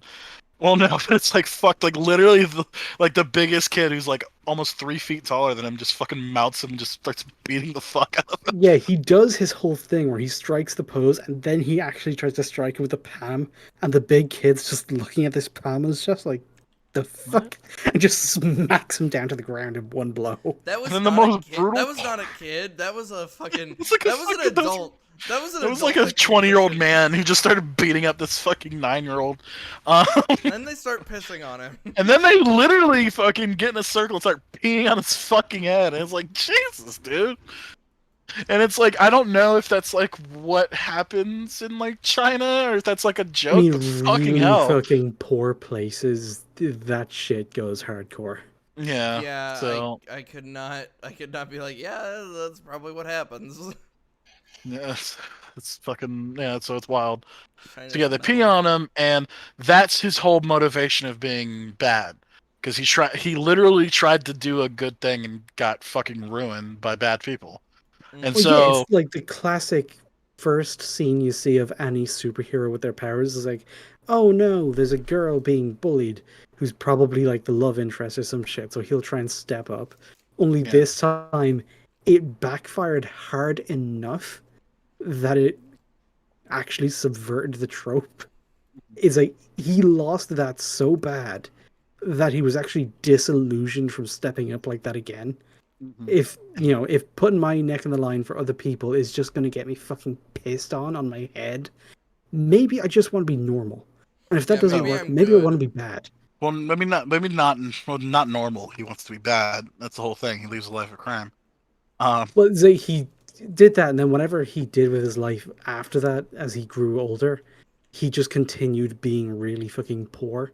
And he saw, obviously, the place he lives in is run by gangs where you've got all of these evil men with all this money and all these women Power. and all this success. And he's like, that's the life I want, and that's the kind of person that gets the life I want. So it's like that's the whole like Eastern philosophy where he turns his back on the good, and it like quote unquote like shuts off his chi flow, which it comes up later. But it's such a weird like meta thing of like Eastern things. That's like the explanation for why he gets like stronger later. I do, however, want to point out. So, like I said, I watched the movie 20 times, and I watched the commentary. So there's the point where he steals the ice cream, and they hop in the trolley car, and he starts laughing. Um, apparently, it was very hot that day, and Steven was like, "Yeah, I was really happy to get the ice cream." So is that like the equivalent of Viggo Mortensen breaking his toe when he kicked the helmet? It's like, no, he really was that happy to get ice cream. This is really that happy because it's fucking hot. So I love that the laugh idea of was like super generous. I love the And idea so, that like, it's always the equivalent of a Viggo Mortensen breaking his toe. Oh, Yeah, it's in they every funny. film, there's one story like that. I also just like to imagine that wasn't the scene they had originally planned out. It's like the girl at the ice cream stand was actually gonna have something else to do, and they just stole the ice cream. So she's just looking at them like, "What?" Fuck. And like you could and see he's like, Fatso just like roll with almost it. like break character because he's like about to start laughing at Steven. I love So the yeah, idea of he's just like they just stole ice cream and they just didn't know what to do. It's like those memes of like, no, I actually like Willem Dafoe going, no, I actually did beat the shit out of Toby. I was really fed up no. with him that day. They really did just It's like steal the sometimes ice on cream. set, I just kick in the door of his trailer, go, "What up, Spider Man?" And then just start beating That's him how he up. woke up every day. It's why he was such a mess. That's why he Like, he became an turned into a asshole. I destroyed him on a Willem mental level. Dafoe mounted him and punched him and then pissed on his head. Is that what you're saying? Oh no! Oh Get God! peed upon, Spider Man. Oh, you can do this for Gwen, Spider Man. You bought a Like, leave me 2-cent alone. manual, Spider-Man. We can rule this city, Spider Man. Oh. If there's one Okay, joke so- I actually like 100% love, it is the Spider-Man one. Spider-Man is a fucking strong meme, dude. It's pretty great. So I even included it in the title. I was just like Spider-Man. So yeah, we cut back to Pigsty Alley, and the landlady's berating the three masters for intervening. And yeah, it's like she's just Yeah, fucking because with now them. the gang is furious and Now they're the gang's pissed off absolutely that- going to come back with the even bigger guns. So even though they prevented like a mother and child or whatever from being burned alive in front of everybody, the reality is if the gang comes back in force, even more lives are potentially in danger. Yeah, they'll come back in greater numbers. Well, not even greater numbers with quality over quantity. Mm-hmm. They'll come back with more dangerous numbers, which they do. So Including yeah, fucking, she's The mega hitman with like super spirit mega- with like spirit summoning fucking I forgot what that Swords instrument's and fucking- called. I think it's called a zither. I have to look that up again. I think that's the Korean one I'm thinking of. But I just call it the sideways guitar, but I know that's definitely not right. Pretty sure this is a No, it is car. not. I have to look it up. But yeah, that's when everybody's yelling at the landlady, and she's like, "Oh, screw you! You owe me money! You owe me money!" Blah blah blah. And then that's when it's revealed that the old lady has a bit of a bark, Yeah. Yeah, just a little bit. and like it's not like you said that earlier. It's like it's not really sure if that was a joke or if that's actually her superpower. Yeah, it's introduced like it could just be a gag of like how shrill she is and how much of an expert at yelling at people she is, because that's pretty much all we've actually seen her do, other than beat someone with a flip flop. Yeah, and you see like the glass gets a crack in it, and everybody's quieting down because you've got this big reverberating echo effect on what she's yelling. So everybody's just shuts the fuck up. He's like, "Yeah, you thought you could out yell me? Fucking please!" And then we cut over to Singh in the alleyway as she's just silently berating everybody, and they're planning to kill her. And this is the best scene in the movie, where Singh is like, hold on, I was gonna make a joke of like when you guys try to out yell me, because I'm always because I don't want to say I'm the loudest out of the four of us, but I do have a good set of lungs. yeah. I just haven't had to put them to use yet. I hope not. Yeah, I prefer not to shatter your eardrums. So it's called a Guzeng hybrid. That's racist. Fortunately, I don't know like anything about the culture, so I don't know about what that called a harp, which that's weird. But I mean, what it is, what it is. Yeah, and we get the best scene in the whole movie where Sting says the fat lady really can sing, and now she's gonna die. He pulls out the knife and goes to throw it. This is like, if you guys have ever seen fucking Soviet Womble, like any of ZF, and you see any of them throw a grenade, that's what happened when fucking Singh threw the knife. Throws it so badly that it bounces off the top of a doorway and then gets into his shoulder. Like, I would put this as like Monty Python-esque like levels of shenanigans. It's so good. It's so fucking stupid. And then like Fatso is like, "What happened?" He's like, "What do you mean? What happened? Why don't you try it?" Oh, the funniest thing had to be like as he's setting up, and then Oh yeah, the first throw he tries to do, he throws directly into Singh's other shoulder. Oh yeah, I forgot about that. Yeah, he throws directly into Singh's other shoulder. It's like, you need to scoot forward. Take better aim. Take better aim. And then he stabs him, throws just the handle. The knife is still. Hey, where's the knife? Oh, I wonder if it's a small detail, but I love when he stabs him with the knife when he's like pulling back to aim.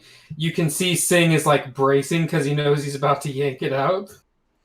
Yeah, he's got like his face like kind of thing.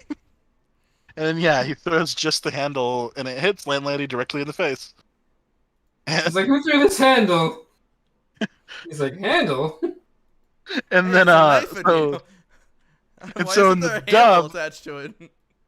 And so in the dub, he goes, "Oh, where'd this knife come from? It doesn't have a handle." He's like, "I know, but that doesn't make it hurt any less." And then Fatso goes to grab it. He's like, "We should check for fingerprints," and then pulls it out. Oh my god. We should check for fingerprints. We should check for fingerprints. And then pulls out. He pulls it out really fast. So Singh goes, "Oh no!" And he goes, "I'm sorry," and he puts it back. Oh my god. Which is just funny because that was one of those "don't pull it out" type deals. Because whenever we watch movies, it's like somebody's got a knife for them, and they just pull it out. It's like, you don't do that. Yeah, you almost want someone to be in the scenes. Like, no, you shouldn't. You should never take the knife out. So they just grab it off him and put it back in. So like, stop yes, stop being an idiot. So Singh says, "I forgot there's something I have to do," and he starts to crawl away in pain.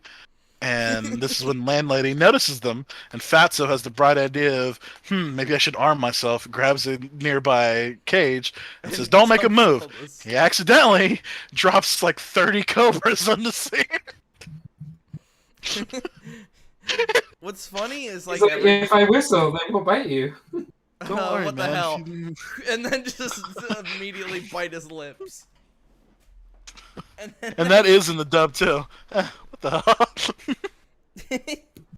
Does he do his own dubbing like Jackie Chan, or is it So somebody I have else? to look it up. I thought he did, but then I looked at an actual interview with him, and like, yeah, his English isn't the best. Like, it's kind of like broken up. So, but the dub is like ridiculously good. So I don't know if he like, because he does speak English, just not that great. I would have to assume that like he kind of did translate some of it, or at least somebody like who knew him like translated or something like that. But yeah, then we get Wyatt's favorite scene, which is the Roadrunner scene. No. Now, so it's set up for Landlady. She's very fast.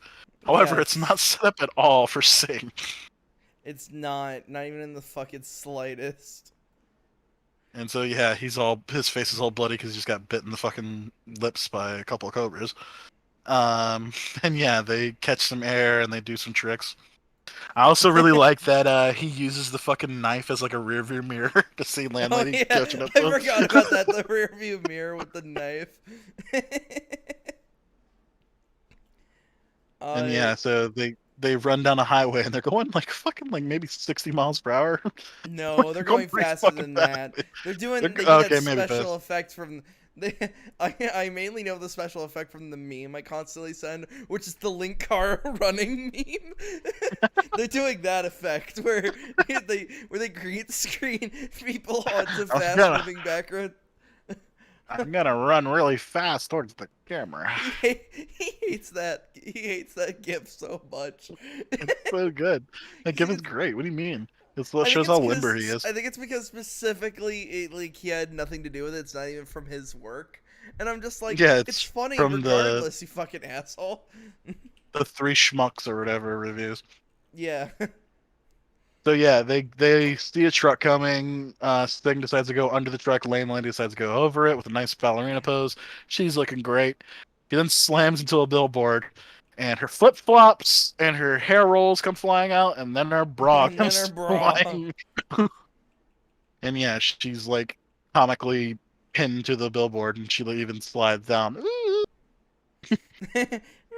And there's even like talk about sound design. There's even like a little like suction cup noise when she like flops off the freaking front of it. Yeah, she unsticks from it before she collapses. So this is something I have to kind of point out with. So maybe one issue that I really do have with the movie is like the tone shifts. So like after getting stabbed and then snake bitten, he's got the big lip moment, and like it's maybe supposed to be funny, but it's also I think like him you get the unleashing his visual chi, gag of his swollen lips, but you also have him, like getting apart from the jacked. visual gag, as he's working the poison out of his system, it's forcibly like unlocking his chi. Because later on, you see that same traffic stop hut thing. I'm actually not sure what that even is, but Neither you do I. actually see that it's not just random punches and palm prints in the thing. He's actually pulling like different Buddhist signs with his hands. Well, his hand signs, yeah. He's unlocking his jutsus. Yeah, but then he has no memory of. He has no memory of what happened too, which was also. Well, yeah, and even as soon as he meets Fatso again, Fatso's just like, "How come every time you get hurt, you just recover so quickly?" And he's just like, "I don't know. I don't know. I mean, what hospital did you even go to? Obviously, you went to hospital." He's like, "I don't know. You know what? Maybe it's good to forget. Memories can be painful." The best one had to be when he, as the husband and wife are recovering, he's just mummified. Well, no, that was not a mummy. That was a cocoon. You see. But yeah, he's just like a big pile of bandages with one arm out on a splint. I forgot. Yeah, he's at the one arm. Oh my god. So yeah, then they notice that these two goobers with their big frickin' coffin, like, how these silly guys, these stupid fucking assholes. Well, originally they were actually trying to look like this really pretty girl walking by. It was like completely distracted from whatever conversation they were having. They're just looking at her go by. And then, yeah, these two goobers come out and it's just like, oh my god, look, a couple of gravediggers taking their customer for a walk. I love that line. But yeah, these guys are stupid looking. That's silly. They look dumb. So anyway, back to Pigsty. We get a quick scene where Landlady admits that she doesn't want to kick the guys out, but she decides to leave it up to Buddha, and she shakes some prayer sticks. And the one that pops out, as a ninja pointed out, was horrifically bad fate. Yeah, horrific misfortune or something like that. Which, Mhm. yeah, checks out. Yeah, it checks out, because then we cut back to the violinist getting met with the Axe Gang. Also, a little subtle thing where it shows that one of them's completely blind, so the other brother pushes the tea to him. Yeah. Like, it makes them not look like much, but it's a kung fu movie. We all know what that means. I mean, Anybody he's a who fucking seems like they're monster. like weak or disabled or something is actually uber A diesel. monster. Like he's like They insanely summon horrible. magical swords with their instrument. Yeah. That's the type of kung fu, didn't you know? Yeah, true. So But yeah, it's like, as far as the Axe Gang know, that these guys are like the top killers of around, and the lieutenant guy even brings that up. It's like, these guys are the number one. They're the best. And then because actually no, we're not. We're the number two. The number one is the Beast, and he just kind of gives them a little thing on who the Beast is.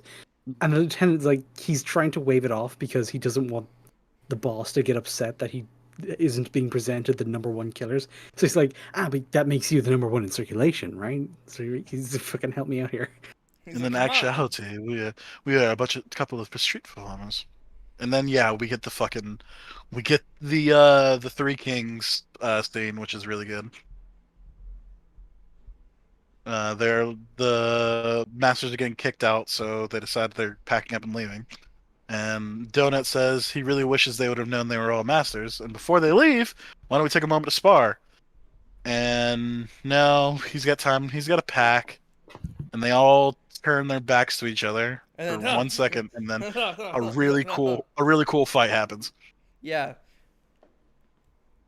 Not And even like a full fight. It's just exchanges and throwing blows at one another in like this really cramped space because they're just on like the square of the staircase. Yeah. Yeah. And so yeah, the tailor doesn't have his rings, and and Donut doesn't have his staff, but he's using looks like a rolled up carpet almost. I thought it was But a he's using, breadstick. oh no, I don't, carpet's the wrong word. My rug. mom used to have like a It it's looks like like a a it's like a tatami mat. yeah, exactly.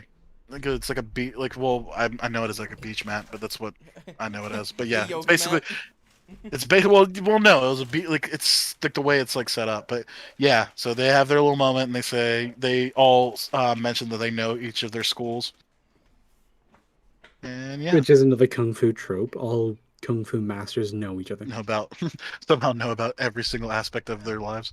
What made me laugh so much about that is something like in Man with the Iron Fist, Tiger Style. I thought all of you were extinct. They are extinct. I killed them all. And it's just like, Batista, you can act, right? I don't know. No, Army of the apparently Dead not. begs to differ with you. The funniest thing is like, Man with the Iron Fist is supposed. It's such a weird film considering it's got a lot of high-profile actors in it. Not only does it have Dave Bautista, it's got goddamn Russell Crowe in it, who's like supposed to be this like English ambassador with a weird knife revolver thing. Oh my Chainsaw god, I need to thing. I like. Do I need to rewatch that movie? Like, I saw it a long time ago, and even then, I was like, "This is kind of dumb." It's really dumb. And it's like the parody comedy of kung fu movies. Kung Fu Hustle is like a better kung fu movie than this shit. I don't Yeah. know what's the oh yeah, I'm gonna fucking send myself to my death for this. But what's the kung fu movie where the guy cuts open his own stomach, pulls out his intestines, and strangles a guy? What? Got a lot of guts, Ricky. I don't know that It's Kung one. Fury. You guys have never freaking heard of Kung Fury? Yeah, I've seen Yeah, Kung I've seen Fury. Kung Fury. I don't remember What are that you talking scene about? though. The scene where the guy, I believe it's in Kung Fury, where the guy cuts his stomach open and pulls his intestines out to strangle the guy. I don't believe remember that's that on in. that. Hold on. I mean, Kung it might Fury. be. I might just have forgot it. Kung Fury's the 30-minute movie, like about the cop, right? Kung Fury. Yeah. Hold on, let me just find. I might be I completely must be wrong. I must be in the goddamn Viking Age. That explains the laser raptor. Intestines. Because it's got David Hasselhoff in it too. Strangle. He does the final song. I mean, aside from all these tangents, why it keeps trying to get off of, I thought we were here to talk about Kung Fu Hustle. Well, we're about Oh, to get to it's the best scene of the whole movie too. it's Ricky. Yeah, it's Ricky O. The story, the story of Ricky. Ricky O. Okay, yeah. Yeah. That's... I only know that movie because of the ending. Every Evo stream is always ended with that scene of him punching the prison wall and then turning around going, "You're all free now." Oh yeah. No, my favorite thing always has to be the his guy cuts open his own stomach, strangles the guy, and then the one of the onlookers is just like, "You got a lot of guts, Ricky." And speaking of guts, so the coolie is like looking back on Pigsty Alley, really like almost like reminiscing, and he starts to walk away. As he's walking out, he notices a man tuning up a violin. And, well, he starts to walk away from the man, not paying him any mind. However, as the music flurries, stuff around him gets cut up, which, like I said, it's a really interesting thing because the music is part of the scene. It's what the characters are using. And speaking of guts, like the cat getting cut in half, it always bugged me as a kid. Oh, I thought you were. I Gonna mean, leave yeah, that. I don't like seeing anything bad happen to cats, but yeah, the way Hold it was on. done visually as the camera's following 12 kicks guys he's walking down, and you hear the music being played, and at every like stop, you just hear the and you'll see something in the scene get chopped. Like at first, it's just some leaves, and it's behind the guy's head. Then it's like a pot or something, and then you see the cat. It jumps, and its shadow just It gets splits cut in in two, and half. you get like this little blood splatter with It's a like tiny sound insane. effect. And it's only when one of the lights gets done that's next to the guy's head In he front of fully him. realizes that something is up, and he turns around. And it's too late. I mean, it's kind of like how in JoJo, how do you figure out that somebody's bad? They killed a puppy. Oh yeah. I mean, yeah, that is how originally you understood how evil Dio was. There's actually a JoJo reference in this movie as well when Is there he really? fires the gun at his own head and catches the bullet. That's something that Jotaro does. That's something yeah, that that's Jotaro does in the first time he appears. Yeah, that was the first. That was him to prove that he was going insane. No, he was Yeah, it was possessed to by prove that he spirit. was haunted. Yeah. It's like I'm in jail of my own will because I'm haunted. And By the way, like, what the fuck? Bang. But by the way, my demon that possesses me also brought me all this really cool shit. I got like a remote control car. I got like a refrigerator. I got a fucking motorcycle. What? How did you get that in here? Don't worry about it. JoJo is one of those things that I feel like I'm gonna need to be like strapped down to actually watch. I'm like, I don't. You want do. To. You have to be strapped down. It's one of the. It's an I don't experience. want to watch it. You don't have to, but if you do want to, you have to bring me along. So yeah, unfortunately, the coolie gets like I like the coolie out of the three masters the most, but yeah, he gets taken out, like pretty much instantly. Yeah, that did make me really sad because it was just like, man, I wanted a fight where all of you guys kind of went out fighting, and you're the only one that kind of went out like a bitch. But it also kind of sets up that these guys are actual competent assassins. Yes. It's like the ambush tactic, both of them, and it's only the Iron Fist guy, the tailor. He manages to survive his assassination attempt, even though he was primed to be taken out. It's just he reacted quick enough to the claws coming at him that he was able to start the fight. And once the fight started, it got the other guy's attention.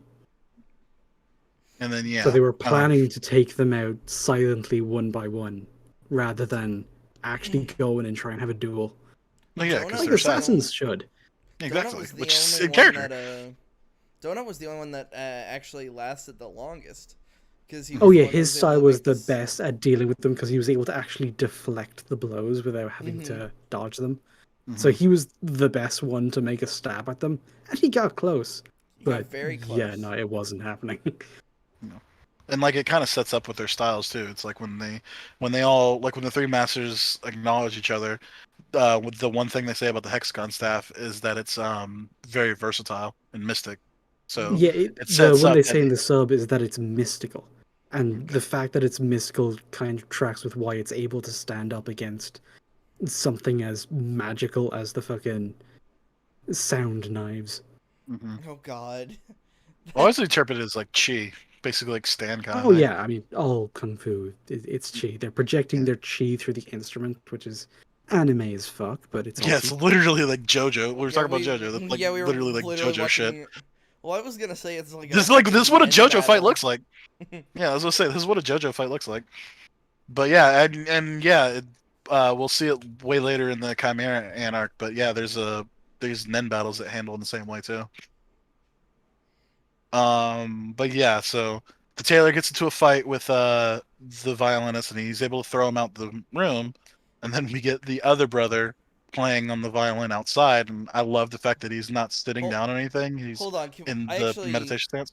I actually do want to bring up a good point, and it's the fact that the actual use of like proper martial arts styles, because the assassin was basically using tiger style kung fu, and that's why his nails were all really sharp. Not only did that help with his violin harp playing, but that's one of the the key aspects is like you are technically making claw motions when you attack in that style. Mhm. It's just one His of Yeah, he those. claws are even very. left claw marks on the concrete wall as he was Mm-hmm. going for your man. Mhm. And it's just one of those interesting things about the animal styles of kung fu. They were very accurate to that type. Other than of course slashing through the actual concrete, because their knuckles may be really tough, but they can't do that. Well, it doesn't slash And through the concrete. He just like leaves Wolverine scratch marks on it. yeah, he leaves well, Wolverine scratches. well, yeah, but But you have again, to remember the animal styles of kung fu. It's mostly a movie thing. yeah, Yeah.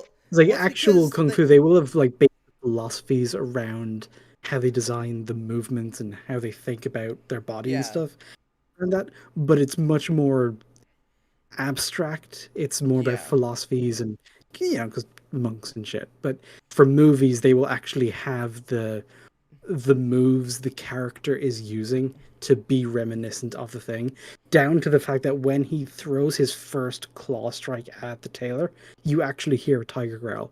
Mm-hmm. Uh, So yeah, yeah, it's a and stylistic thing, but it's become such an ingrained stylistic thing that you miss it if it's not there.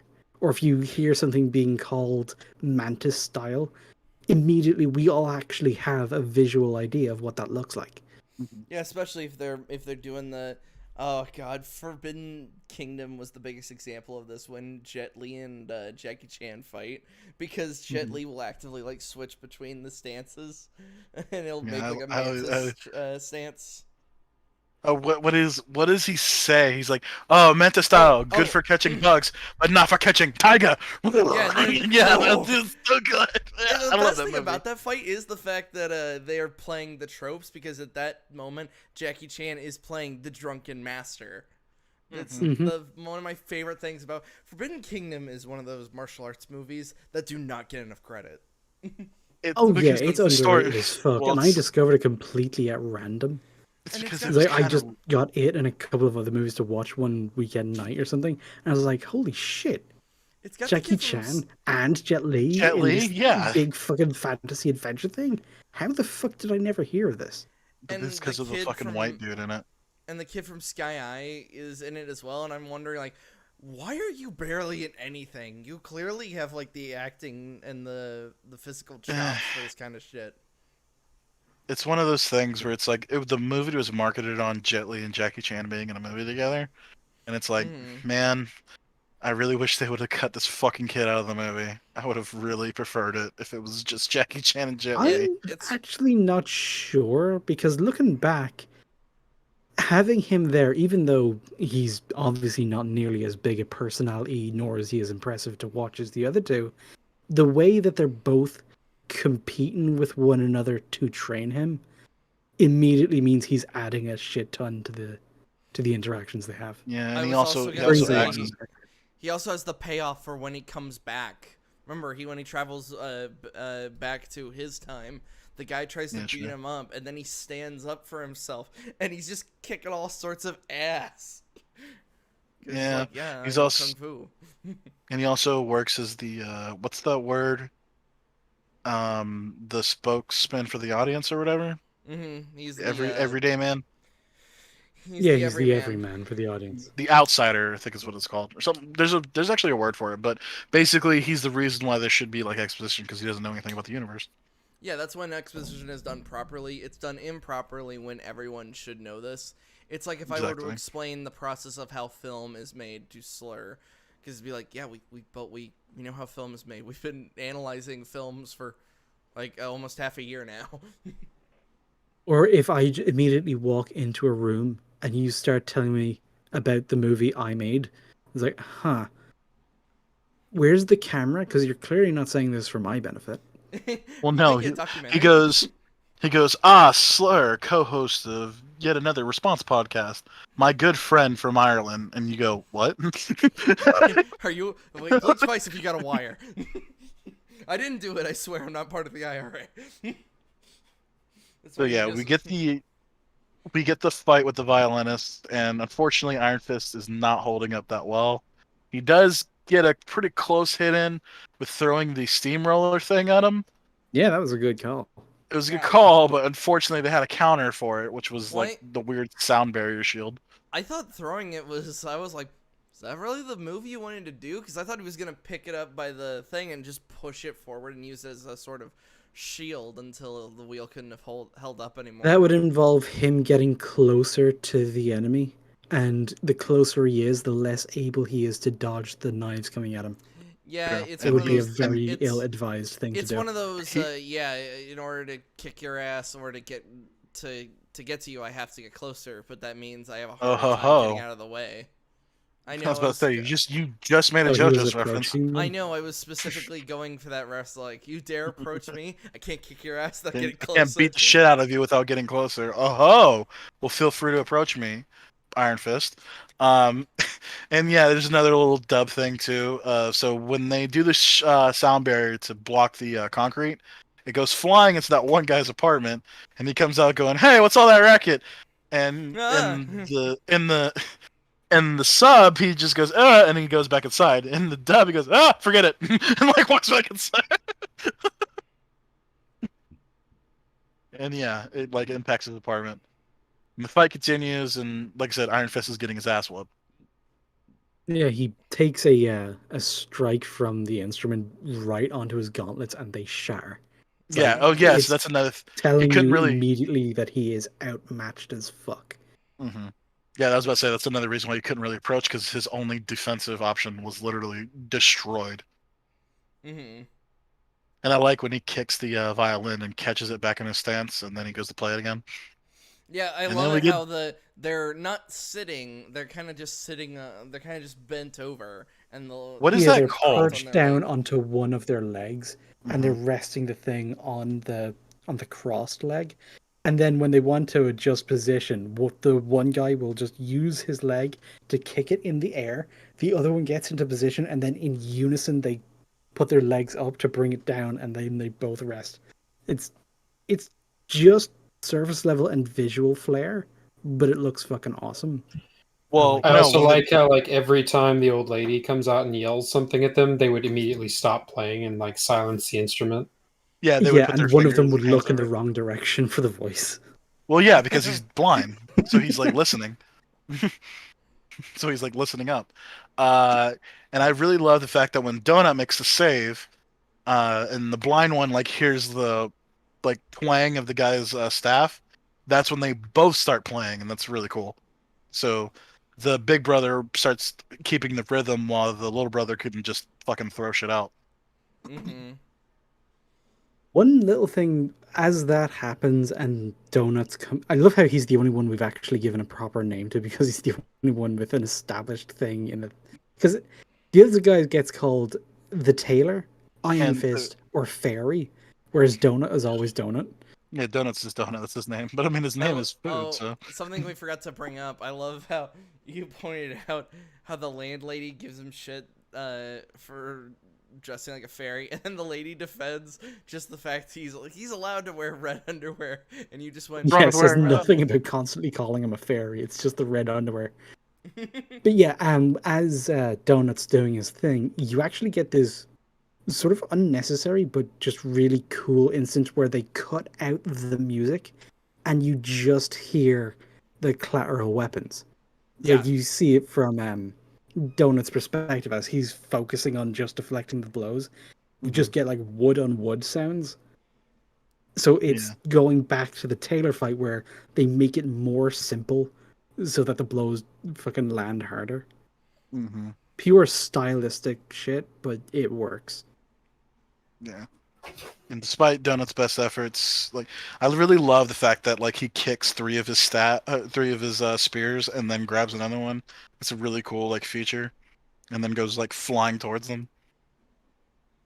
But yeah, then they do the deflection thing and push him back, and that's when unfortunately Taylor takes the blow for him. Yeah. Taylor comes in with the bodyguard, no Mr. President dive. yeah, get Mr. President, get down, and then it basically acts like he got shot. Actually, yeah, it looked like he got shot. And yeah, I think the implication is that whatever those strikes were on the instrument, those were like arrows or spears. So he took 3 of them in the body, center mass. He's like done. That's it for him. Which is really, like I said, it's really unfortunate with the tone thing because I do love Landlady's like.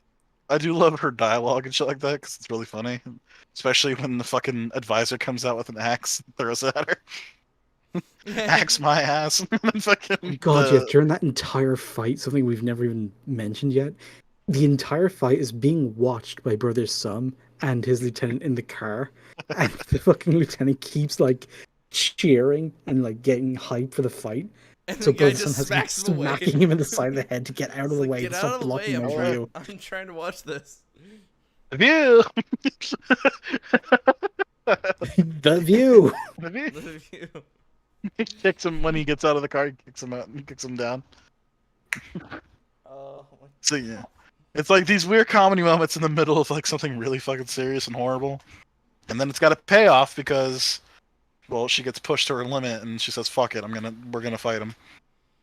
No, yeah, she yells so hard it snaps the strings. The strings, yeah, and that's when the fight stops for a moment, but then they restring it within like an instant.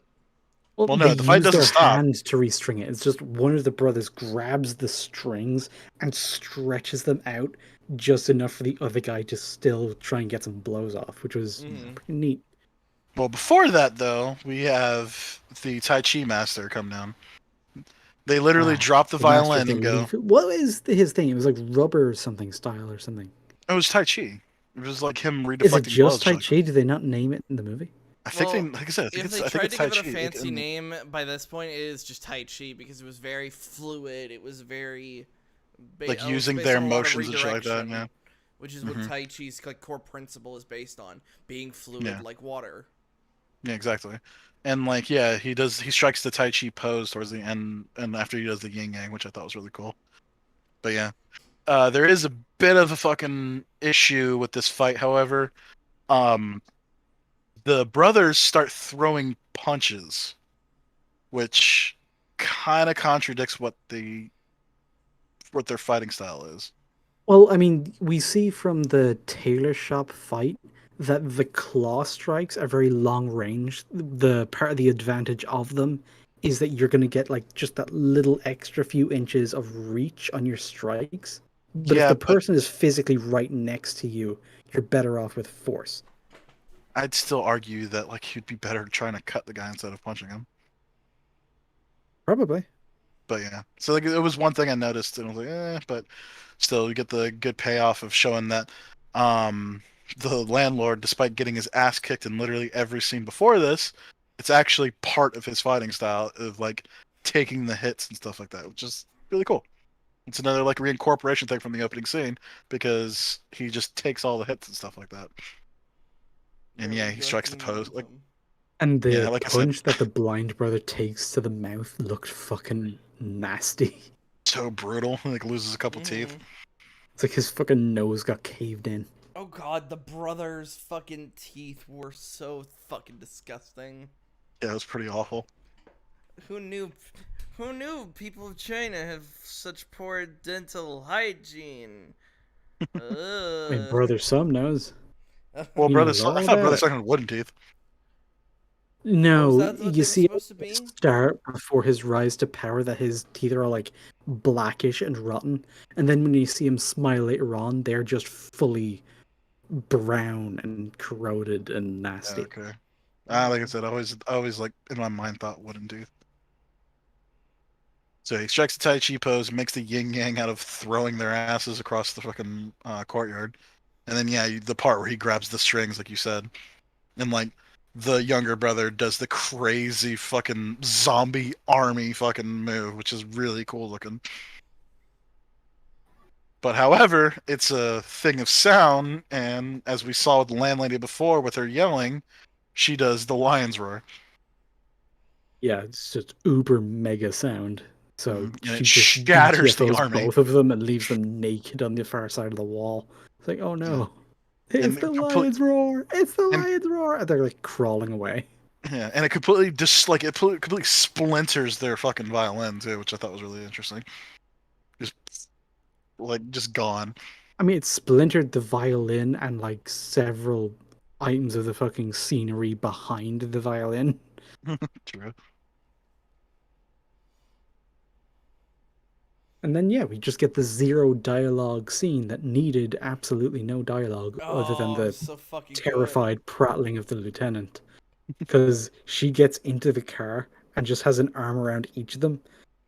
And First first the landlord gets in the front seat. oh yeah, And it they're just like, cuts we back to the need to get out of driver here. We need and to the get out of guy's here. And he psych like looks shell. forward, and he's just there. And then I Yeah, love. one of the soldiers from the car ahead of them just comes back and is like, "Boss, is everything okay?" And It's you fine. just has to yell at him for making noise when people are trying to sleep and they have work in the morning. It's like, yeah, The working class neighborhood. yes. See, we get you. We're on the same side. Please don't kill us. So get the hell outside right now. Or yeah, I think it's in the dub. He says like, keep the noise down. This is a working class neighborhood. People have work in the morning. And he offers her a cigarette, and then she moves, and he freaks out. He flinches.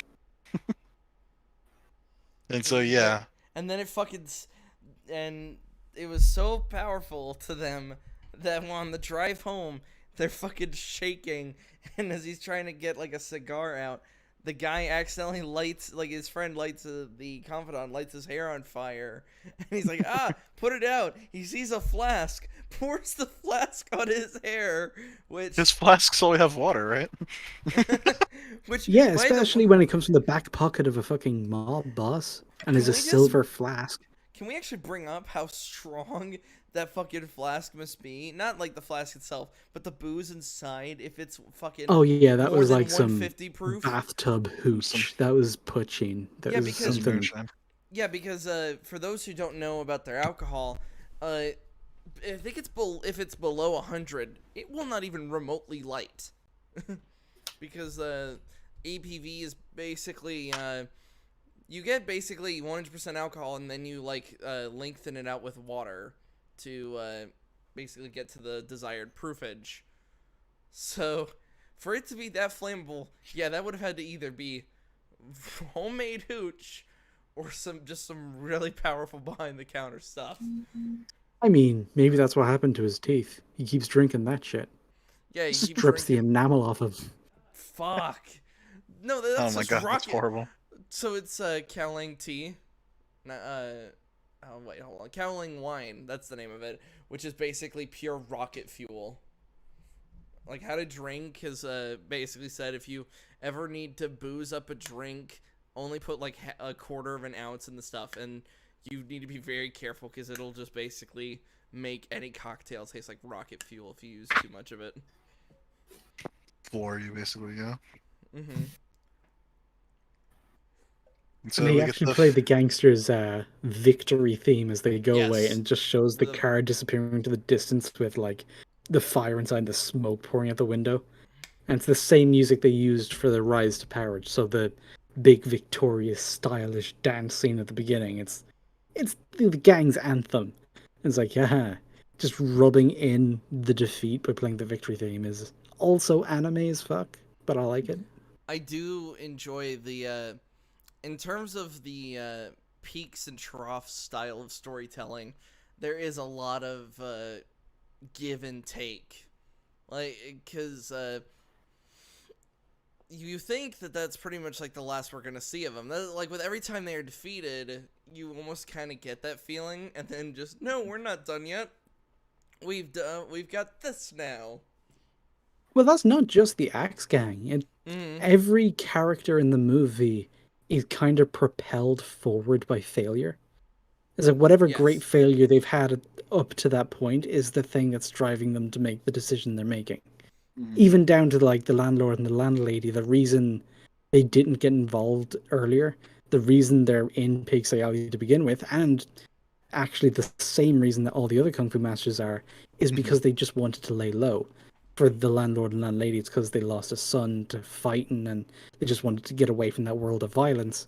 We don't actually know what the other three's deal was, but we can only imagine it was something similar.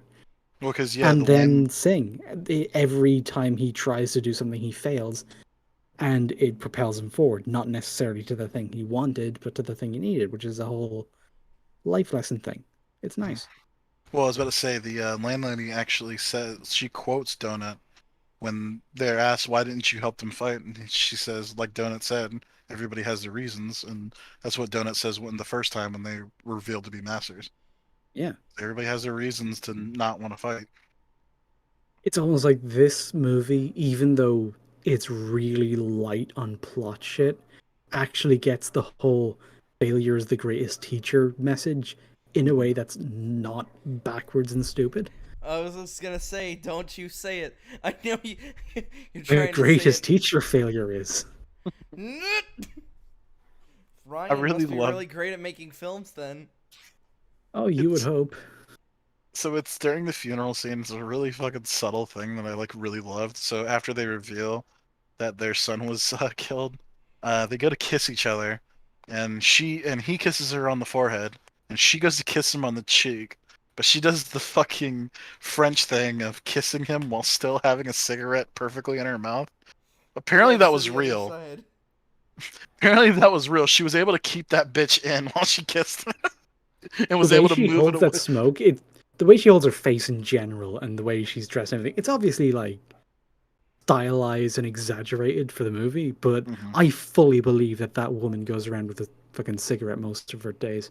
Yeah, it's just She carries it just too naturally. I mean, it is there's it is really natural. It's kind of hilarious. it's kind of weird how like media has made smoking look fucking awesome, despite the Awesome. fact it is so fucking bad for you. Like, It's like Well, the around worst like thing the ever. 90s and early 2000s, because smoking was becoming more of a taboo, you weren't allowed to have heroes smoke anymore. So the So, only people who were smoking were like the bad guys, who were mm-hmm. almost always the coolest people in their fucking media. well, I said it went from bad guys to bad boys. So like all the anti-heroes and shit like that, they would smoke. You Right, and think I in was like another decade that's gonna be what vaping is? You're gonna see like God. some uber mega dark lord villain with a fucking Well, jewel. Sauron well, with a we, vape. well, well. If Hunter x Hunter has taught me Actually, anything, hold on. Wait, hold on. You're not wrong because in Star Trek Picard, the fucking like Picard's neighbor like loads up what is essentially a sci-fi vape. oh Oh God, fucking tell me no. now. No. Vaping is I said finally it as a joke. yeah, and Don't then you say it. have me that am almost like can immediately just be like, oh, finding it in bad media. Ding. Star Trek Picard, we got his neighbor that also gives him shit for having antique furniture in a time period where they don't care about gathering money or status. Oh God, I really don't fuck. like Picard. Yeah, I've It, heard Picard is nothing but cancer for fucking Star Trek fans. it basically shits on all of what Roddenberry set up. And I was talking to a Star Trek fan, and they were just like, "But that's good because Roddenberry's view of the future was outdated." And it's just like, it's fucking What? utopia, you asshole. We Well, want. yeah, Outdated. optimism is outdated. Have you not been Oh, paying God. attention? So true. Oh, forgive So, me like, for actually wanting bleak. my Star Trek to actually be hopeful and bright. It's So speaking of bleak. hopeful and bright, Kung Fu Hustle. So yeah, speaking of hopeful bright, the funeral scene where Donut is literally dying, um, he does squeeze off a Spider-Man Is- reference. Hold on, is your And- one hope that your attempts to like wrangle me back into the conversation will actually work? It's kind of working. So yeah, Spider-Man, which is in great power lies great responsibility. Hey, they've said Yeah, it more so than he copied Holland's the version. homework, but he made it look different. Hmm. There's no escaping it. I don't know if you guys just already just went. They did it more than the Holland version's done. Oh no. I like what they did in the Holland version. The with In the that. Holland version, they kind of just skip the whole Uncle Yeah, Ben thing, and they go they- straight to No, him but, like, already being this- Spider-Man. I'm specifically Yeah. talking about the saying though, because yeah, he's like, they- if the bad thing, if you could stop the bad things and the bad things are happening, then it's basically your fault. And it's like, oh, like they didn't say the fucking phrase, but they kind of like implied it. I know, They I know that's what they alluded were to trying it. to do. It's just It's like kind somebody of- was supposed to say it, but they forgot what it was, so they just kind of had to make it up on the fly. That's the Right. weird thing. Yeah, it's like you forgot the saying, and it's like it's one of the most quotable like fictional sayings of all time. And What's weird just about the MCU in general is like they pretend that Uncle Ben just basically didn't exist. That's the weird part. Like I know, again, another tangent. It's just weird. Yeah, no, Yeah, that's why? fair. Stop your Don- damn when tangents, Donut- Jesus. When Donut dies and they say the phrase, and he dies pretty much right afterwards, doesn't he? Well, Like, he yeah, actually he's- says something in English, which I didn't notice, because that's what the landlord says. He said, "Hey, can you say that in Chinese, please?" Because they don't speak English. So, and earlier, when the landlord's in his restaurant and he like eats and he goes to leave, He says thank and you. landlord goes, I'll make sure make sure the landlady doesn't double your rent." And he goes, "Oh, thank you." He says it in perfect English. Yeah, he says thank you. It's really Mhm. weird. Now, as I said, it's not weird. It's like interesting character building because it's like, oh, does he speak English? Has he been to America? Like, what's up with that? You know what I mean? It's little subtle. It's little subtleties. Little subtleties. And then we cut to the great confrontation of Singh versus the accountant, his greatest battle yet.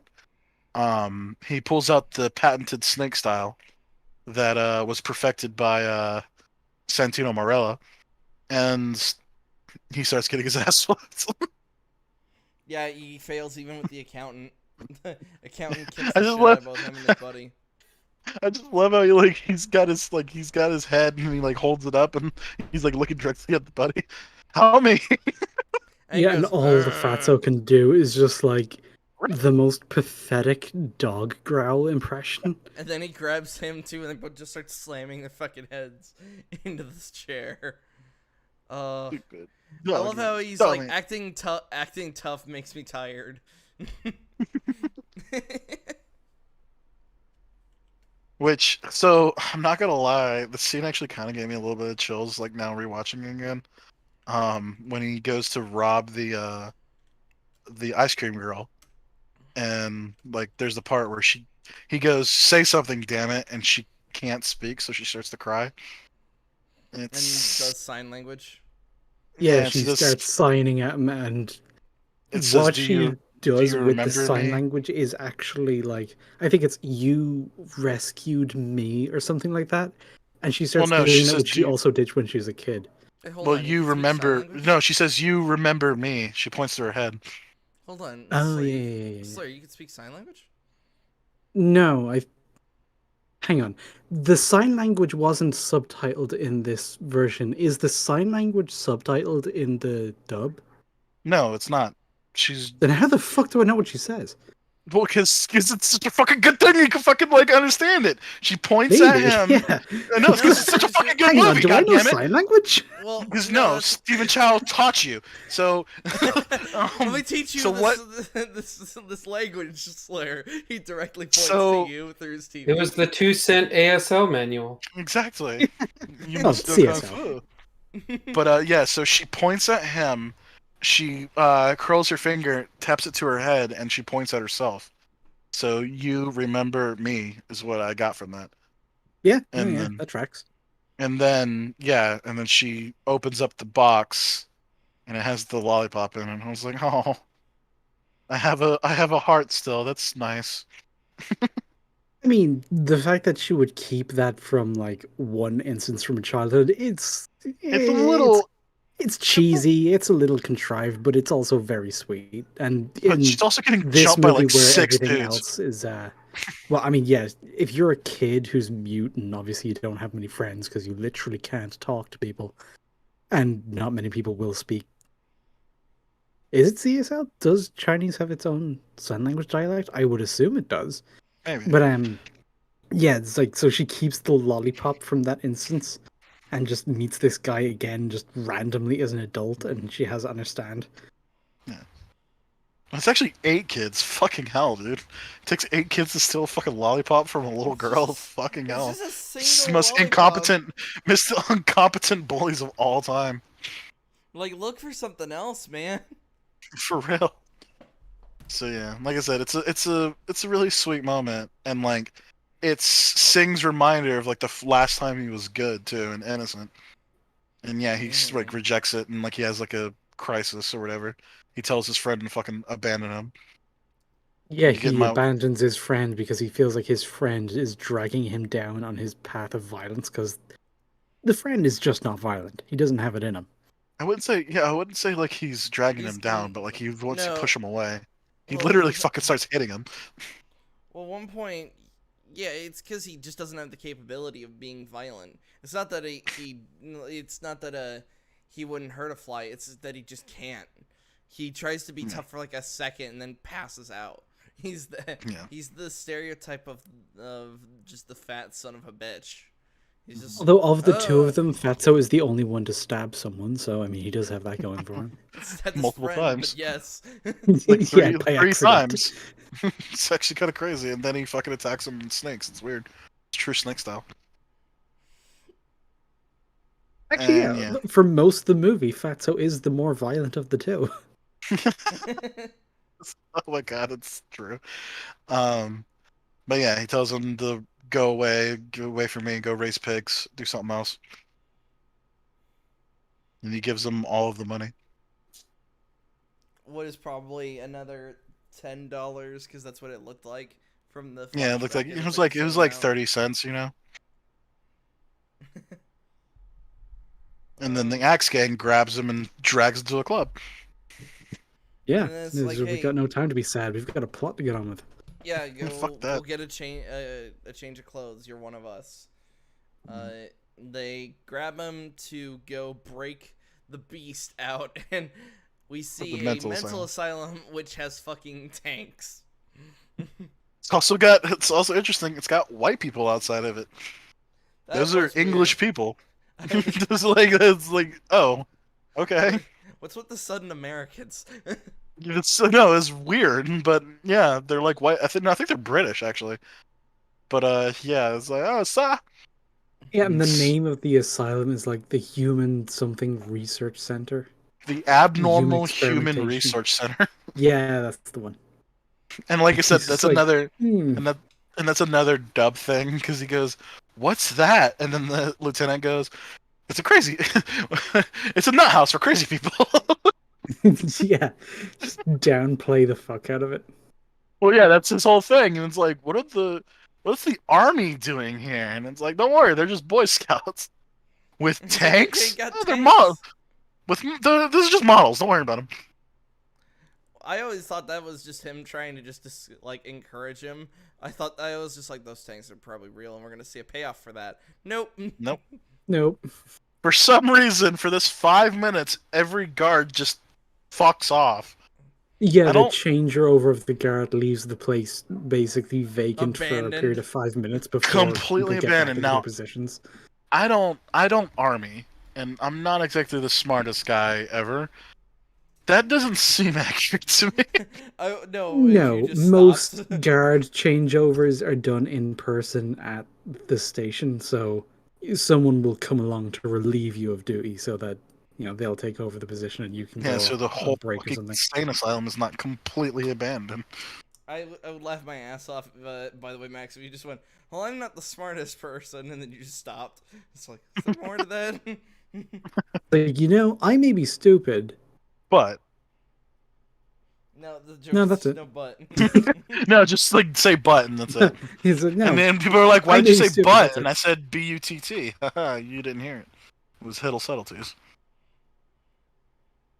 So yeah, he runs into the insane asylum, which, um, I do kind of have a problem with this of like how crazy people are like how like mental hospitals are treated in media, but um I mean, especially this one where it doesn't even look like an asylum. It looks like a very old, abandoned prison. exactly, especially in the lower levels. And yeah, we get the Shining reference, which is really which Out of nowhere. Wyatt just goes, "What?" He almost paused the movie. I was like, no, it's okay, I promise, it's not real. Now I No, haven't seen The what if they Shining just because I'm a committed to that and it turns out, yeah, all the blood just goes past them? It's just like, guys, what is happening? but I haven't seen Shining because I'm a huge pussy. Is that actually like blood or is that a mental thing where it's not actually a It's river of blood? a mental thing. It's Okay, basically the aura of danger from the place. okay, Yeah, so that's specifically of exactly what it is room, then. specifically of room 327. Okay, because in fucking Ready Player One, it's like actually a river of blood. Fuck Ready Player One. Fuck you. I know. Yeah, no, but that part was really dumb. Actually, and I'm not a big fan of the Shining scene. A creator that hates his own work. Stephen King hates the movie. But the film was made by Stanley Kubrick. Don't worry about it. Yeah, and Stephen King. I think at first he wasn't a fan of it because Kubrick changed so much, but I think over the years he's kind of eased off on it. Yeah, I mean, I don't know. Obviously, that scene's not the great. I do dig the idea of like playing a movie would be really interesting. But yeah, no, it's. I mean, the problem being is that like they couldn't do the thing from the book where he's reciting all of Monty Python from memory. Oh, really? Is that what it was? Yeah, that was the challenge in the book. Oh, that's kind of cool. So yeah, so after all this ominous, horrible music, like like Mortal Kombat storm above the asylum, this blood fucking soaked thing. I don't know what it is about Eastern philosophy and toads, but apparently toads are just the worst.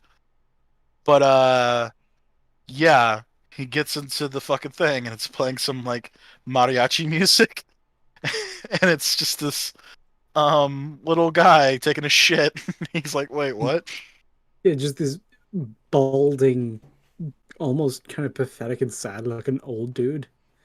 Which Does not Leung look like the number one killer. And even when he brings him to the boss, and he's just there in his little flip bath flops. flip flops, his I think it's just his boxers and a vest almost, and It's his bottleneck glasses.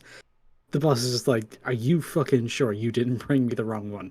yeah, literally wearing boxers and a fucking wife beater. Like he's just yeah, and like I love that like the flip flops like barely hanging onto his foot.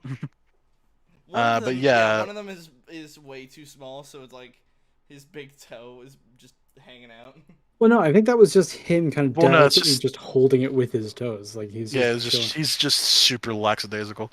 But yeah, Liu Young, he was actually one of Stephen Chow's like childhood heroes, and like he actually retired for 15 years before coming out of retirement just to do this movie for Stephen, which I thought was really cool.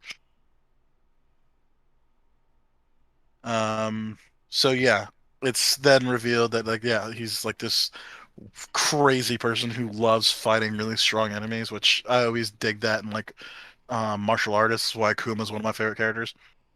But there's this weird thing where he just gets his ass beat. I don't like it always like weirded me out because like it would be cool if he didn't get bloody, but like one of the gangsters just starts beating on him and like he's like bleeding from the fucking mouth. I actually prefer that he does get bloody and just doesn't care. Okay. It's like he's actually got like the blood in his nose and like he's got the bloody teeth, and he's Mm-hmm. just like, you hit like that and call yourself a gangster, and just Mm-hmm. kind of laughs in his face. It just makes the mocking hit a little harder. Mm-hmm. And in the dub, when he snatches the gun, he goes, "They make these for men." Oh yeah, forgot that. Yeah, it's a Oh good man, they line. should have kept that. That's such a Which good was funny fucking. because if I remember correctly, that's a It's Smith Smith and and Wesson. Wesson. Yeah. And he says in the and so in the sub, he says an import, like a question mark. He's like, "Oh, an import?" Like apparently he's like a fan of guns. So like Yeah. it's like I said, it's the weird thing of like both movies being different movies depending on which version you watch. What But yeah, so What's he then funny how points the like gun. hold on, I Yep. do want to point out it's really weird how this low level just worker guy has a fucking Smith and Wesson while the rest of them have like cheap like Type 17 rip off guns and you've got I I like mean, wouldn't he could say have just bought it for himself. I was about to say I wouldn't say he's lower fair ranked too enough. because he was the lieutenant second hand is like basically lieutenant. Like out of all the gangsters, he's the one that has like lines and he's always like front and center in most of like wide shots. Fair enough. So like he's and plus they fucking own everything. Like we see like just a random fucking axe ganger just like step out of his car, throw his hat, drop a bunch of bills to the guy parking his car and grab women. So it's like yeah, it's Mhm. established that these guys are fucking rich. Right. And yeah, who knows? Maybe he's a fucking gun enthusiast. He doesn't have a lot of money, but he spent it on a Smith and Wesson because he knows quality. Mhm. He watched The Dark Knight and was like, "I recommend you buy American." Yeah, he should have just bought a Desert Eagle that can shoot through anything. Batwoman and Batman. But I yeah, I as love the. I have a fucking like MacBook on this desk now, Oh and God, anytime something happens, I'm so tempted to just slam it shut and go, "Would you bring me?" bring me. But I know I'd break this thing if I actually ever did it. Yeah, if you barely touch it in the wrong way, it'll just snap. Speaking of snapping, there's actually something really interesting about the bullet.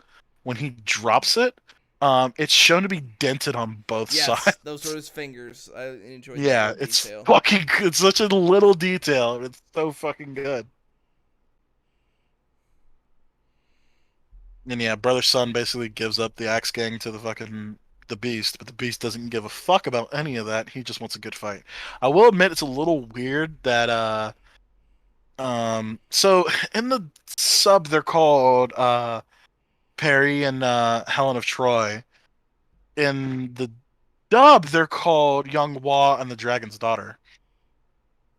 I would have Yeah, I much don't know preferred that. what's going on there.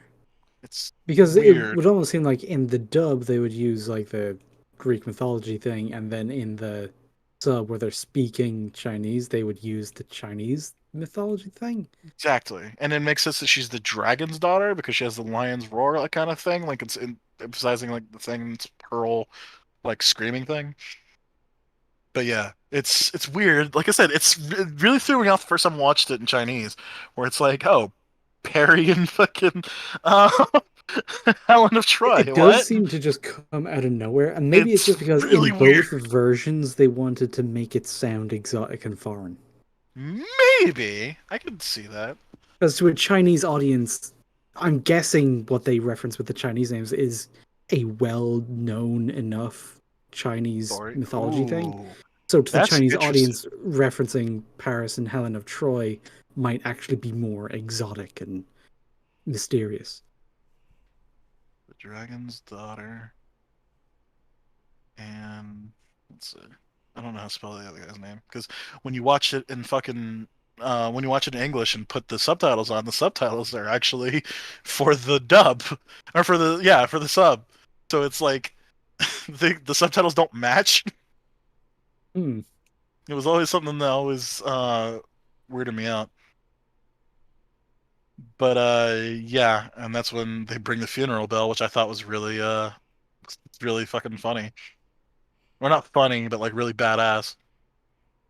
Yeah, and then the way they bring it around and they actually use it, and you see her in the middle of the fight just smacking it over and over, and you don't know what's going on until What you the see fuck's she one of doing? the final ones where the bell itself, the metal just buckles. It's like, something's happening. Yeah, and then she just pops the top, and then it gets fucking revealed that she's gonna use it as a goddamn megaphone. Which was interesting. So the entire fight is being fucking run by the Beast. He's absolutely flooring them. They don't stand a chance. Yeah, the And beast is on the offensive practically the entire time. he's just beating their asses, and it's like really horrible. But like, yeah, as you said, it's like, what the fuck is she doing? Why is she hitting the bell? Like, I don't understand. And then fucking knocks the top off, and it's like, oh shit, it's speaker. Good shit. It's good shit. And this is also where we learn that the Beast, he cares more about killing than he does like fighting with honor. Which, on one hand, the whole thing about that archetype of a character, and you see every anime has a few of these, where they only care about the fight. Some of them will be like, the fight means victory at any cost. Deceit is just another tactic. And then you have other ones which are all about like honor. And if I'm going to beat you, I'm going to do it fair because that's the only way to prove I'm the best. There's different versions of it. I was Going with like the underhanded, I will use trick weapons and poison darts if that's what gets me the edge kind of fighter seemed a bit weird at first. But I do get it, especially when his whole thing is like the toad style, which I think you only really figure out after that because you get hints at it beforehand. When you get him broken out, you see the toads on the ground. You see the toes You on the see him ground. kind of leaping around a little bit during the fight in the casino, but Yeah. it's only when you get to the apartments that he goes full frogman. hmm So, fun fact, I just looked it up. The Return of the Condor Heroes is apparently a tale of two fated lovers, and yeah, that's interesting. So, for the subtitles, it's a Western, uh, uh, romance, tragic tale, and in English, it's a Eastern tragic tale. So yeah, maybe it is. It just in both versions they wanted it to be something exotic. Hmm. Like I said, it's pretty cool. Yeah, as Like, such. there's a lot of cool things about this movie. It's pretty great. I will admit though. So yeah, okay, hold up. Actually, I want to look up the part. So like a lot of people, one complaint I've always heard about the movie is that Sting's turn comes out of nowhere. I don't really buy that. So His turn doesn't, because okay, you have this moment where everybody is in this big grapple. Singh and Brother Sum, they come out and Brother Sum keeps telling him to hit him, beat the shit out of him, hit him, without clarifying which him he's talking about, except at the very beginning. And then Singh just gets like really confused and he ends up hitting the boss. And once he hits the boss, he knows it's fucking over for him. Yeah, it's but almost comes across as I'm committed by this point. It was a moment of frustration, but this is just how this works now. yeah. Yeah, as soon as the Um boss is bleeding his own blood, it's like, you better switch fucking sides or you're dead. No, nobody makes me bleed my own blood. Nobody. You love that quote. It's it's a good because quote. Talladega Nights, Dodgeball, Anchorman, one of the only movies that was ever played in my household. Fair enough. That is So very strange and specific. I had Dodgeball and Kung Fu Hustle, so I can't really say anything else. I mean, yeah, I had those movies too, but I also had other movies. It was the For only no, those specific movies to be the only ones it was is the only very odd. films my parents would watch. Like, if they weren't watching one of those three, my mom would watch The Big Bang Theory and make me and my dad watch it with her, and I'd just be so That's fucking irritated because I'm just like, these guys aren't actual fucking nerds. They're just saying the most surface level pop culture bullshit. But yeah, it's Hmm. just a true fate. reference and A laugh fate worse. track. A Yeah. fate worse than Hey, death. I like Star Wars. Hey, And did You you get get it? an? Because he's a nerd, and nerds like Star Wars. Hey, he doesn't know if he wants to buy an Xbox or a PlayStation. Ha ha ha! Referential. It's so funny. It's so oh, funny. oh, they're really flabbergasted that this guy doesn't know what a difference between a hobbit and an elf is, considering he's Ha ha dressed like ha. Frodo. Even though Lord of the Rings was one of the most successful movie franchises and everyone Of all saw time, it, and like pretty regardless Oh much of no, that fucking doesn't matter. It's nerd shit. it's nerd shit. Ha har har. Cosplay, that's gay. Anyway, Halloween so parties. speaking of Halloween, so there's a moment before the Beast and the couple fight where the dragon's daughter, well, landlady, she says, good cannot coexist with evil. You cannot escape your destiny. And as she says this, it locks onto Singh's face, and he like looks like on with like thing, and Mm-hmm. that's like him. I feel like that's him like processing like everything that's going on with his life. Because remember, he's just reminded of the lollipop girl, the last moment he was actually good. So I feel like that's where like his like character arc starts to come into play, kind of deal. And then yeah, with the whole confusing thing, and he says, "Fuck it, I'm gonna attack the beast instead of the couple." This I don't feel like I said I don't feel it comes out of nowhere, and I'm glad you guys agree. Uh, His, I think it's more just you see the build up. Everybody's in a grapple. He comes up with like the leg of a table or something, and he hits from what everyone in that room can guess is the wrong person. And even Frogman is like, "Why did you hit me?" I love how he gets so fucking mad. He fucking just overpowers both of them. mm-hmm. Like So even I though do. that they're scene where his like head is like in a crater in the ground, and he just picks up like this fucking splinter of wood, just trembling arm comes up and Bunk. bunk. nice. I always love that. Go to horny jail. Bitch. Bunk. If I was in charge of the dub, I'd add a bitch right there. You'd go for the meme potential of that. That's the problem. You try so Well, hard because to like make that's that a the whole meme. like thing, but then he just keeps getting pounded, and it's like, oh shit. I really enjoyed. I don't know why I really enjoyed the fact that him getting his shit kicked in and basically damn near dying is what unlocks his chi. It I unlocks know his that chi. suddenly makes him a Gary Stu.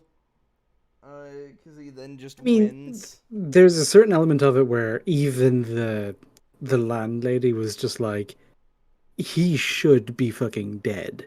Right. And then you Yeah, get the he's the chosen one or he's the one, which I know there's like an element of like Eastern philosophy, but it's also just I that don't. concept comes out of fucking nowhere. I don't think the translation's supposed to be he's the chosen one. I feel like that's a No, weird they didn't thing. say the Well, no, chosen even one in the sub. It the said he's one the is one. kind of more of a thing because yeah, Mm-hmm. Well, but because they bring up kung fu geniuses during the funeral scene. yeah, They're like, there oh, you that have to these have. people exist who are kung fu geniuses, and we also get that in his flashback where the hobo tells him he is a kung fu genius, and we assume Mhm. it's a scam. Yeah, but like I said, it's like it's there.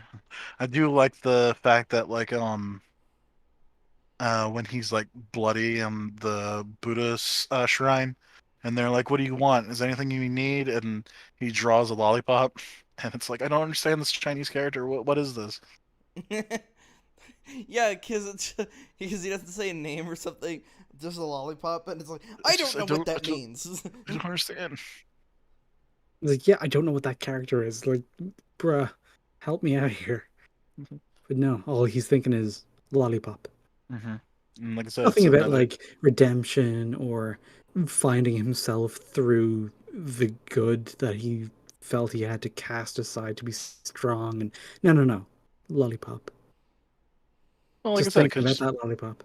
I say he could be. Oh, shut up! It was him thinking about the good he's done, and yeah, the metal. Like I don't know what that is.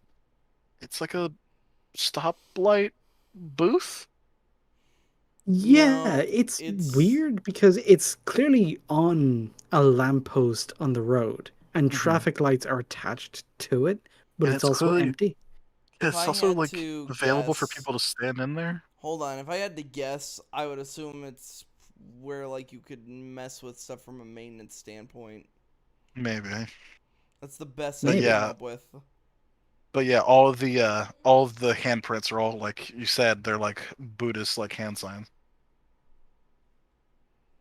And then we get the really cool, like, so you get the musical cue, like when Fatso's looking at it, and then it just cuts to the pigsty aisle when the beast arrives. Such like that. It's so much good like sound design for the fucking movie. Chinese medicine. You shouldn't So yeah, smoke this when. is when he's in his cocoon. Yeah, it's Frogman fucking. arrives and he sees like a butterfly coming out of its cocoon on a piece Mhm. of grass or something. It's like, ooh, foreshadowing. Our Metaphor. guy has blossomed or some shit. He's a Mhm. butterfly now. He's been reborn. And his cheese unlocked, so he's, super kung fu man. I mean, It is funny about the fucking mummification. Yeah, it is really ridiculous. Like he he's Just just just the his arms. sheer fucking volume of bandages that he didn't even have a human shape anymore.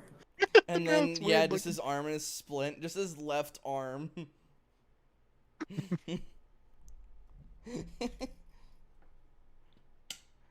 uh, So is that too on the nose or what? Like him like coming out of the coming out of the bandages and then the beast staring at a butterfly coming out of cocoon. It's about as subtle as when the Axe Gang first approaches Pigsty Alley and a storm follows in their wake. yeah, It's this Okay. movie is not consistent with the subtle. rest of the movie. That's true. I do like that stuff. I do like that fucking shot though.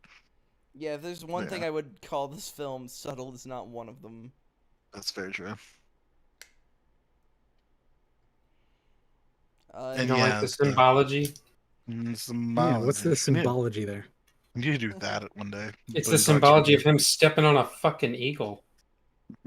Oh yeah, when he Well, we're goes gonna up we're into the air, some random bird minding its own business just gets booted in the back of the head so he can meet Buddha. Well, the thing the is the like I kind of eagle just is there. assumed he was so light that in anything he was just like he was just doing the Legolas thing, just. Yeah, exactly.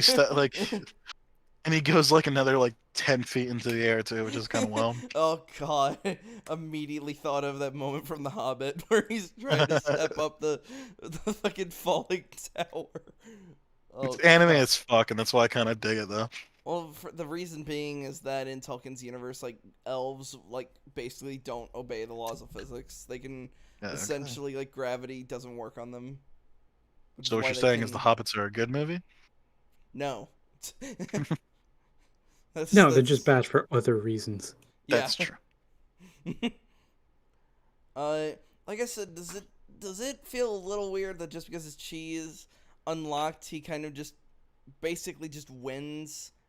I know, like, Well, there's a lot of a back and forth, but I mean, we once, have it established before then that he already has it in him.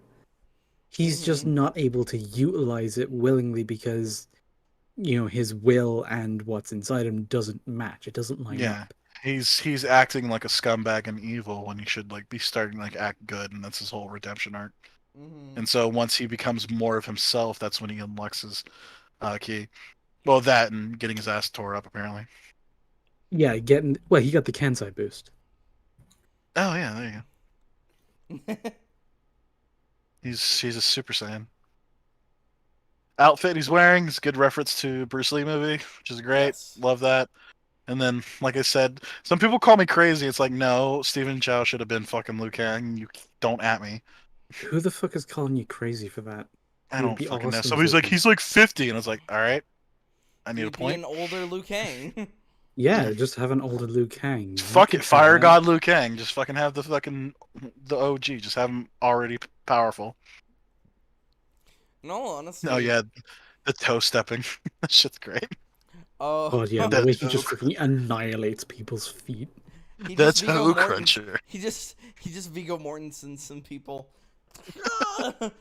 He's like, you all kick a helmet now. That So actually yeah, just this happened. That wasn't special effects. He actually just flattened their toes. so this is a weird scene. So the choreography is pretty good at points, and then it goes Looney Tunes. So like the whole scene where he's like fighting the guys like in the courtyard, it's really good. Like he's like grabbing attacks and stuff like that, and redirecting blows and like fighting, and striking poses. But then like the fucking pinball noises start happening. Well, yeah. So like there's that scene, and then he like kicks two people through the fucking wall, and then ping, ping, ping, ping. Yeah, it's great. Pinball good. noises actually add to that scene because it would look kind of goofy without them. But you add the goofy sound effect, it's like, this is all. We're just in cartoon level again. But Yeah, then he it's sends tongue in like cheek. yeah, and then he sends like 40 people into the sky. I love that shit. He literally fucking Mortal Kombat down Y uppercuts somebody into space. And then we get the hall fight where he's like approaching the beast. And like they cut away and you just hear and, like he turns around and there's a guy in the fucking ceiling. Actually, let me pause it right here. All right, Well, so you there's said actually pause two it. guys. You say There's two pause guys it in the when ceiling. that you're not when that's not on screen. The cover's My been bad. up the whole time. My bad. But yeah, there's two guys in the ceiling. There's three guys. So there's two guys in a window, and next to those two guys in the two windows, there's another guy just through the wall. Like it's just so stupid. I love it. All not dead because he's the good guy. Bruh, Um, those guys are fucking dead. Even though that guy that's just legs hanging from the ceiling, I'm pretty sure yeah, he's it's like done. if they weren't Like- no, if they weren't dead, I'd be calling bullshit. It's like the fucking Cap didn't Don't kill you- anyone. Shows Cap dragging a guy from a motorcycle. Even in this, you No. have when he kicks everyone up into the air and they start raining down. Oh, And yeah. not Yeah, like, one of them fucking hitting the- splatter on the pavement. Yeah, and they're just like, oh, and like they slowly start getting up. It's like bullshit. Bullshit. No, so you don't understand that they thrashing unlocked their key. Oh yeah, then he does the fucking when it was showing like, da-da-da-da-da-da. when it was showing like actual moves, I really liked it. Like when he actually would throw like a decent punch or an elbow. He's like, yeah, he's not only a director, but he's actually also a martial artist as well. So like I all was of that wondering fits, if that was not real choreography, if that was like himself, or did he have a guy just tell him what to do? No, but, like that's all him. That's why some of the choreography is really good. Besides the choreographer from The Matrix being in there as well. This is why stuntmen should be allowed to direct more films. Exactly. Well, it's because you guys know about how the actual director of John Wick was essentially the Matrix stunt coordinator, but since Hollywood doesn't fucking believe in that shit, they had to slap a weird. I don't remember if he was even part of the Alan production, but Smith. they slapped a director on it. It's just like, oh, okay. Actually, I do want to look this up now that I'm thinking about it. What the fuck is with China and toads? If I had to guess, it would have to do with the fact that one of their largest crops is rice, which is grown in a paddy. So Oh. frogs would be seen as sort of a nuisance or like, Yeah. a plague. Interesting. I never thought of it that way. Similar to how locusts are in the West and Middle East, because they're the primary thing that will just annihilate a year's worth of crops and guarantee a famine. Yep.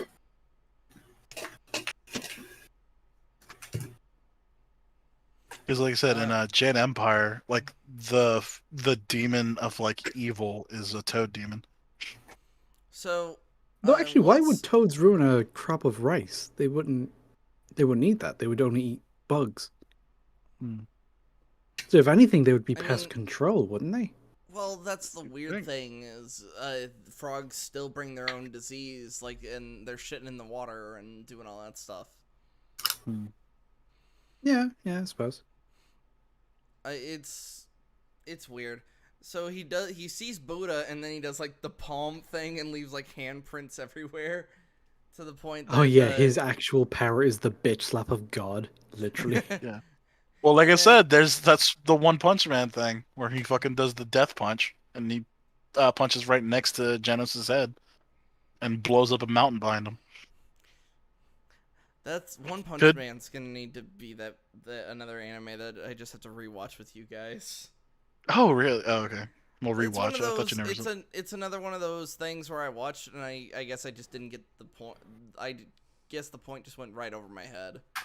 The It's dub. kind of the meme where it wasn't what he was expecting. So he was measuring it against a thing that didn't really apply to it and just written it off as bad. What? Is there a name for this? Is this like the Wyatt But no, meme? it's not just him, because everyone A lot of people do accused this. people who were criticizing, I don't know, Ghostbusters 2016, The Last Jedi, fucking Cruella is the latest one. It's like these people who will go to any criticism and just brush it off like, oh, there's a bunch of people who were angry because it wasn't what they were expecting. And it's like, bruh, that's stupid. Even if that's what someone was doing, you could just dismiss that because it's a Yeah, silly thing to that do. argument isn't Wyatt's the valid. only one I've ever met who actually does it. For only one thing, though. Hold on, you make it seem like Hold that's on, how this I is judge two that all we're up to right I now. was So saying, go I for don't One think it's Punch just Man a one and Kung Fu thing. Hustle. Just Me this not one being thing. in the mood for Kung Fu Hustle is not the same as me saying it's bad. Well, no, I you don't know, were you turned it expecting off. one thing, and because it was something other than that, you were comparing it to the thing you were expecting and thought, this is a real No, shit that's not version what of I that was thing. comparing it to. It's I'm not in the mood for this. Click. That's Fair enough. what it was. That's fair. You That's guys keep fair. thinking That that almost I'm sounds more calling it Tismy. bad. And then I watched Drunken Fist for the 50th goddamn time, like I always do. Too many times to watch a movie. Yeah, this is just making it better. I mean, we already know if it's your favorite movie, you only need to watch it like 3 times. Yeah. Or, Yeah, if once you're every not, few years as a kind of well, a if Yeah. you're pick me not up or even, nostalgiatism. well, the third Or I time, was are gonna you say bored? if it or it just depends on your mood. I would say the favorite movie is for like worst case and best case scenario. If I'm feeling really shitty, Empire would probably be something that would pick me right back up. No, one day I'm going to get you to say it. Star Wars is dead. No, because the original trilogy is Gone. still there. Nope. But that's Nope. not what dead means. There are plenty of dead franchises. They're still there. I still fully encourage people to watch them and experience them. But the franchise as a current Well, thing in pop culture, like even after the movies ended, even after the prequels, the Star Wars franchise was still very much alive. New mhm. EU stuff was always coming out, new games were always being made.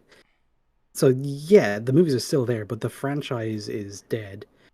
Yeah, Or it's. floundering. It's I was still going got to its say I was death I about don't to want say to it's say coming. it's actually I don't want to floundering. say it's dead. It's basically just limping along considering it's been shot 17 times and it's barely functioning on just its monetary value because let's face Yeah, it, we're people are now. watching Bad Batch. People are playing Yeah, I was about to Battlefront say 2. They're people like are watching Bad Batch.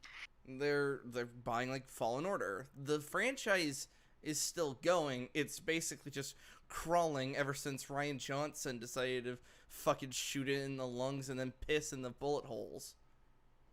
And then Same with JJ Game of Thrones. That franchise technically isn't dead because it's got the prequel series coming out, but like we all know this is yeah. the last rasp of a franchise on its way out the door.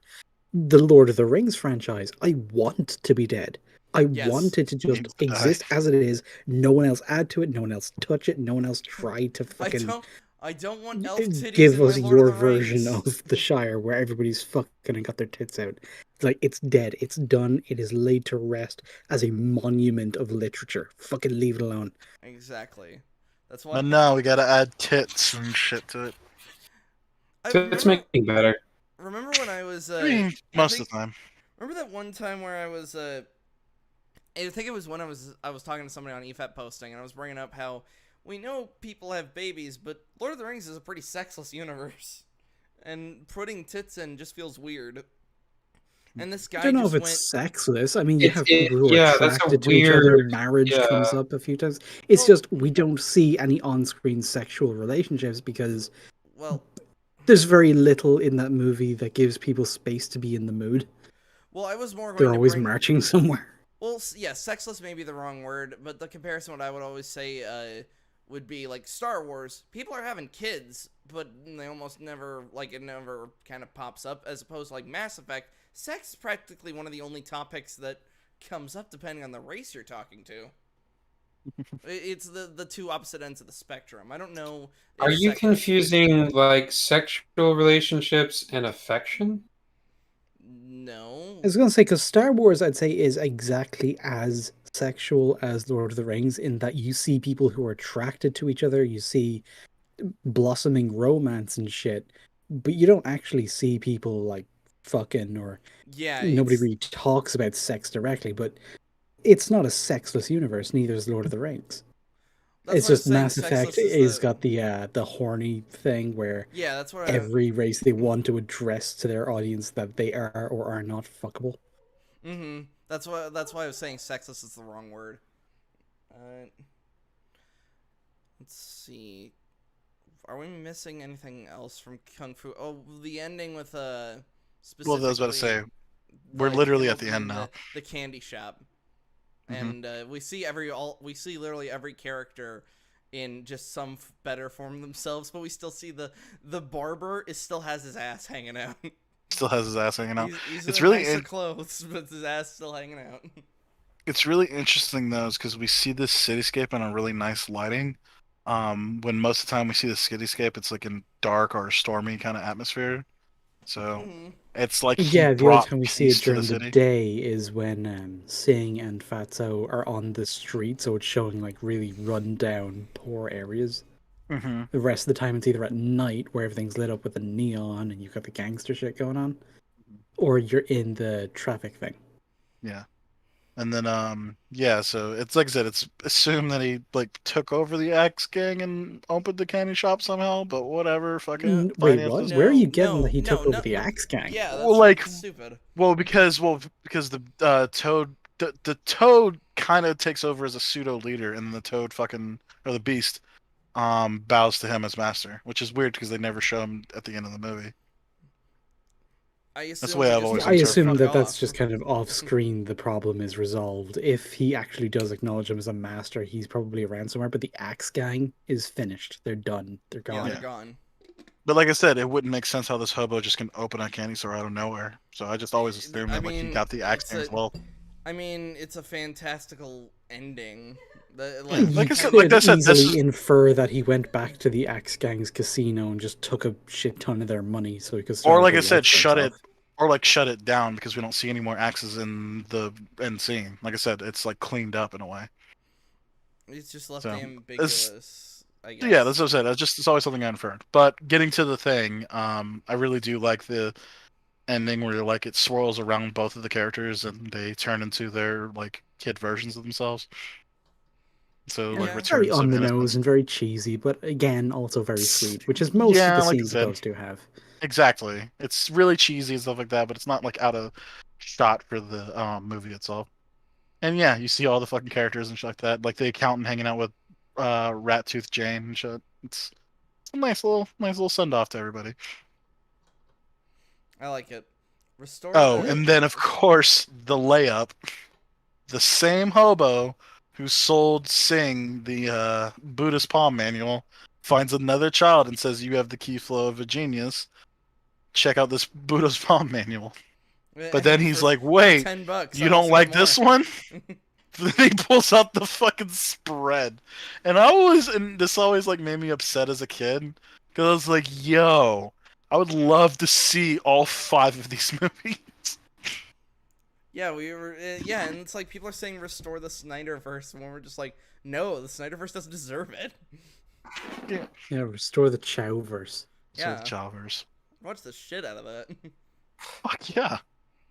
Well, I don't know. I didn't really like Journey to the West though, so I guess we didn't could too. do Yeah, but I that. mean, I think you'd take 4 or 5 more of these. Yeah, but like the next movie he did was Journey to the West, unless I'm missing one. How about we just give Stephen Chow like more? How about we just say fuck it and give him Mortal Kombat? Yes, he should be Luke Cage. Unironically, yes. Just He I've always introduced like wondered. his cartoony sensibilities That to would the actually be ultra really violence interesting. of Mortal Kombat. You're gonna be in for a fucking treat. I always Because did wonder why for these like ultra martial arts movies we don't just say fuck it and hand it over to Hong Kong, to considering the that's where they Chinaman. came from. Like these Well, martial no, arts Mortal movies Kombat. originated from Hong Kong. Well, no, Mortal Kombat came from No, I'm not America. talking Yeah, about. that's I'm kind not of the talking. rub. Where even though it's inspired by kung fu movies and shit, It It is is a Western American. product. it's a I get Western that. property with Ed like Beasy. Western sensibilities and Western sense of humor and that kind of thing. Hmm. But it was also inspired by Little Trouble in, yeah. Big Trouble Wait, in no, Little Big Trouble in China. Little China. Big Trouble in Little Trouble in Big Little China. Trouble in Big China. That's all trouble. It's all trouble. It's all trouble, especially if you have a certain Oh religious belief. God. Um, Who? Please tell me somebody in this call has not seen that, so I could show them Big Trouble in Little China. I haven't will seen it in I've a seen long it time. a I would few personally times. sit them down and watch that. I fucking love John Carpenter. Well, before we do that, though, we do need to set up the aliens sit through. Yes, we do. That one I feel is more important. I actually do want to ask you guys on the topic of this. What is everybody's favorite martial arts movie? This? Oh, you guys like Kung Fu Hustle is like your go-to like martial art movie? Yeah, because the well, it's well, actually, if you would have asked me of all time, it's this one. Honestly, the Raid kind of stepped up in that position The because Raid stepped up in a fucking I huge way, but I'm also like a huge fan of the Ip Man movies. yeah, the Ip Man movies are pretty good too.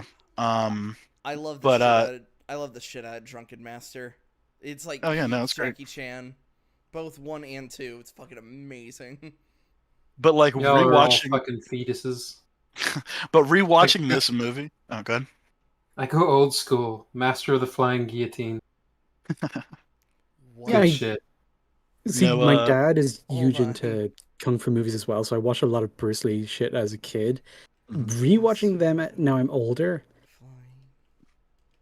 the kung fu holds up. Bruce Lee is still fucking awesome, Mhm. but the movies themselves, you can feel how cheaply made they are.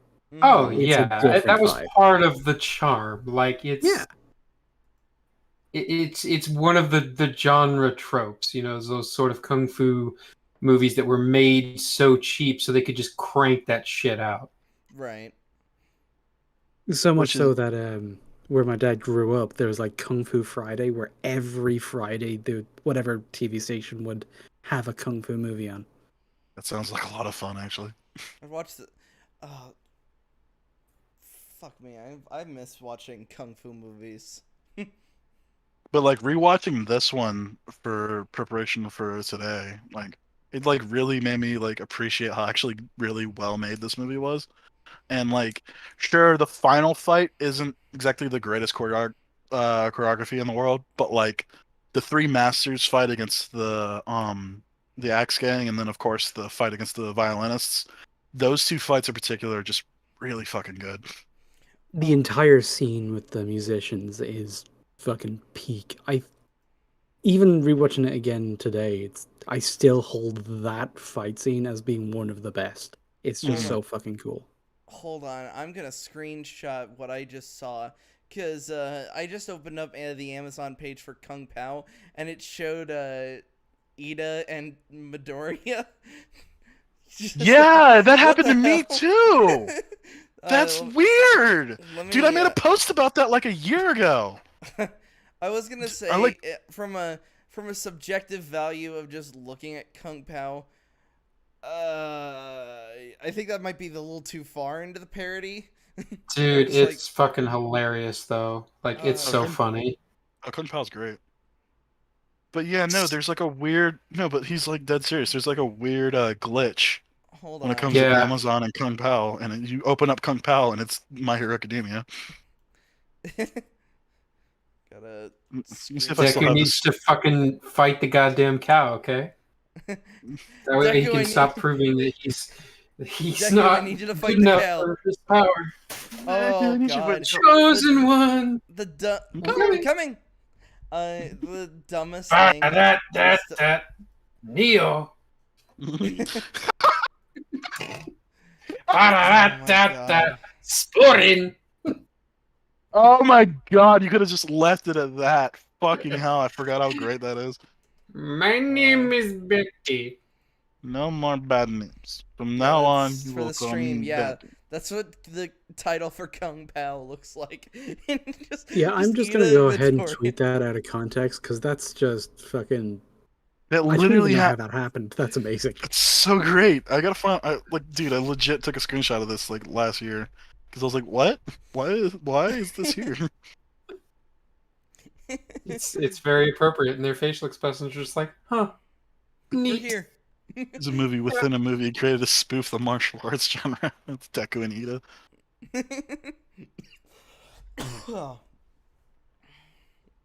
I guess I deleted it. It's if you would have gone back a year on my Facebook, you'd find it. But yeah, this was this fucking bothered the fuck out of me. I was like, what? Why? What is a movie that you would say like has a lot of martial arts in it, but is not specifically a martial arts movie? The one that I was gonna say, The my Raid example Redemption. was gonna be specifically Rush Hour. Rush The Hour Raid is Redemption. not a martial arts movie, but Jackie Chan does do a lot of martial arts in it. Yeah, a lot of those movies that Jackie Chan is in where he does martial arts, but they're mainly like Western comedies. Like you've got Rush Hour, Rush Hour 2, Shanghai Noon, Shanghai Nights. Super Cop. I was trying not to just there's immediately a few of point them around. to Jackie because he's he's the go-to for that.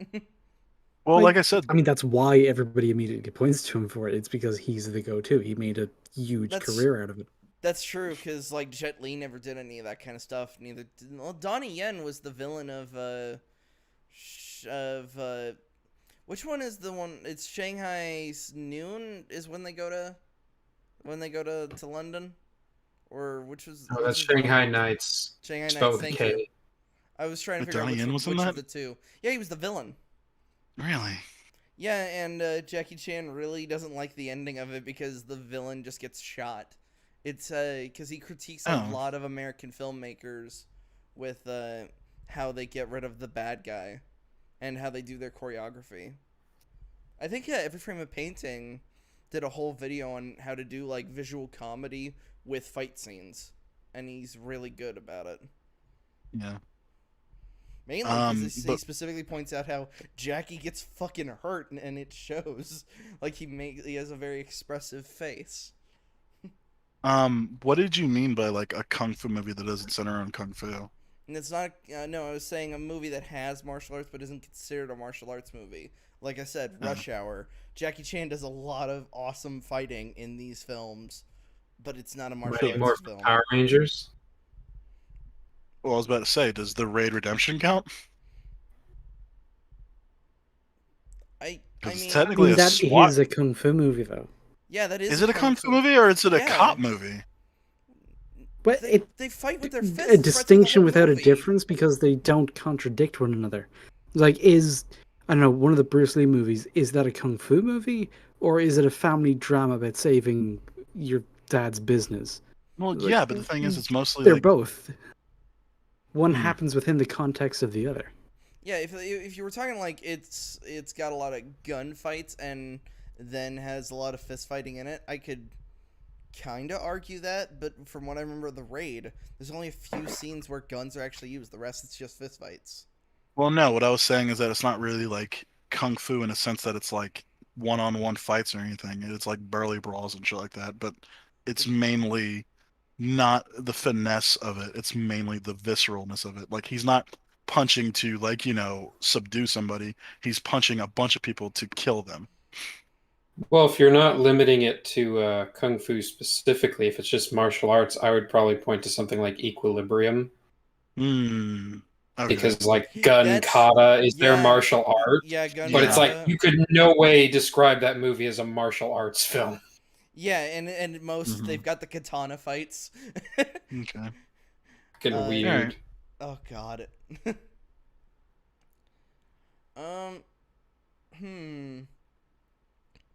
Remember that out of nowhere martial arts scene in Rogue One just because they got Donnie Yen? Oh, You mean when where he he swings a stick knocked around? out stormtroopers in full body armor by hitting them with a stick. What is the point of that armor? Yeah, like when Boba Fett did it.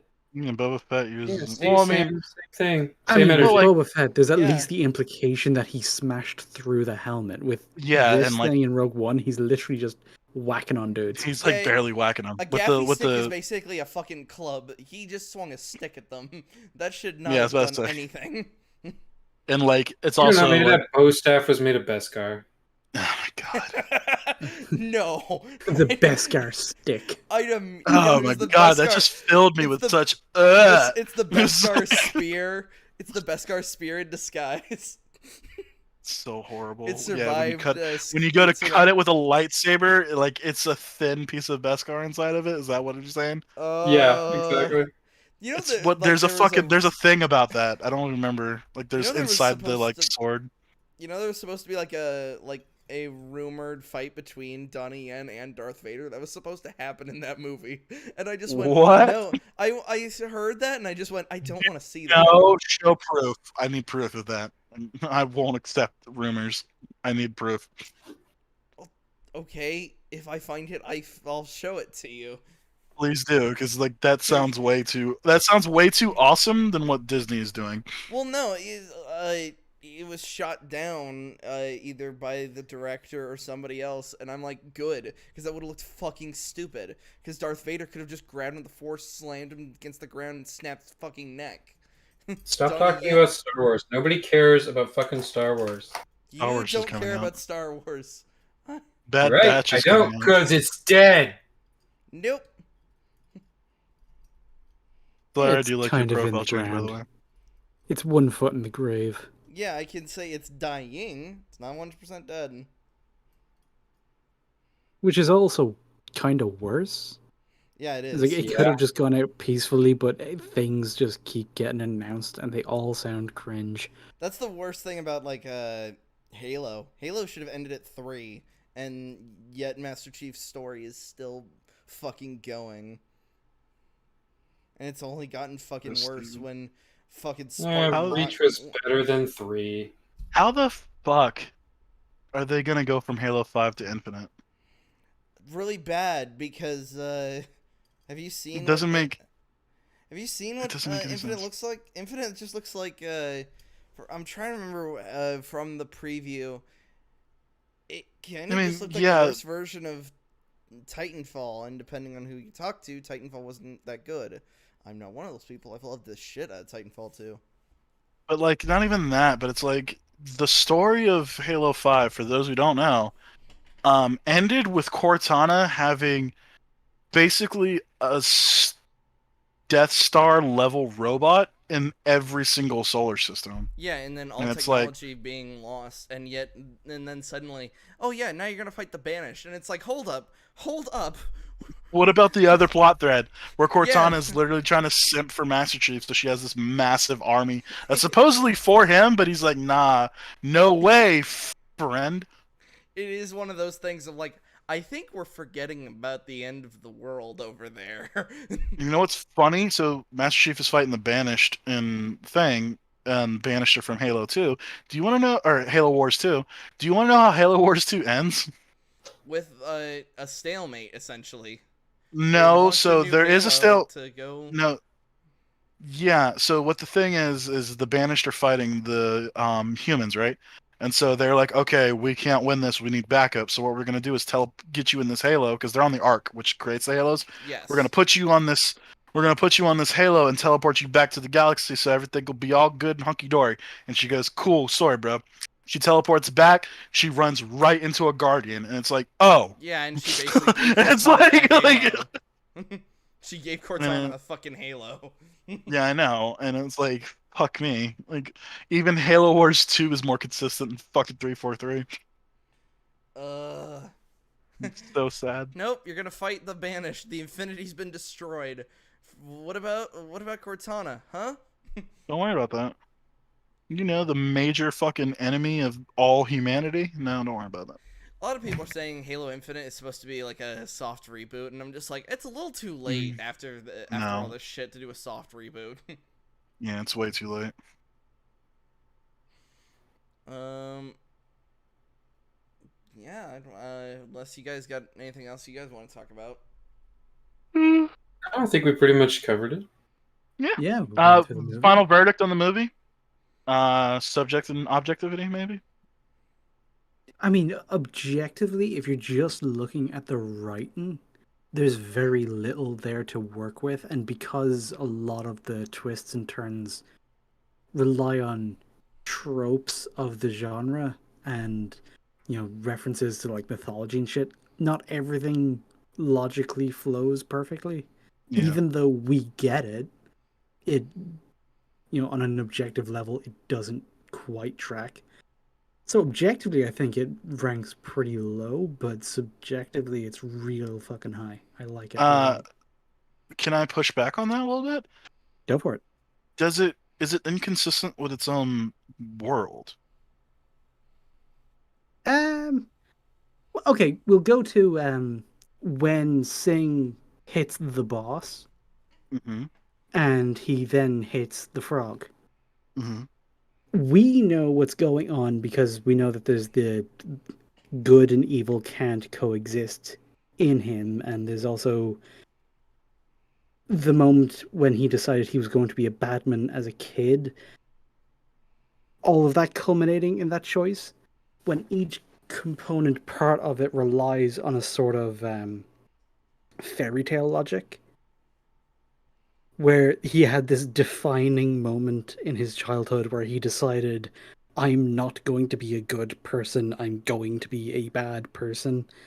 And because of the way the story's being told, everything is kind of flattened down and simplified in that way so that it all is consistent, but the logic from step to step gets a little bit lost in the translation. Mhm. Which is kind of what I meant when I said, even though we get it, it still doesn't fully go on. Because in that moment, what is his objective? What is it he actually wants?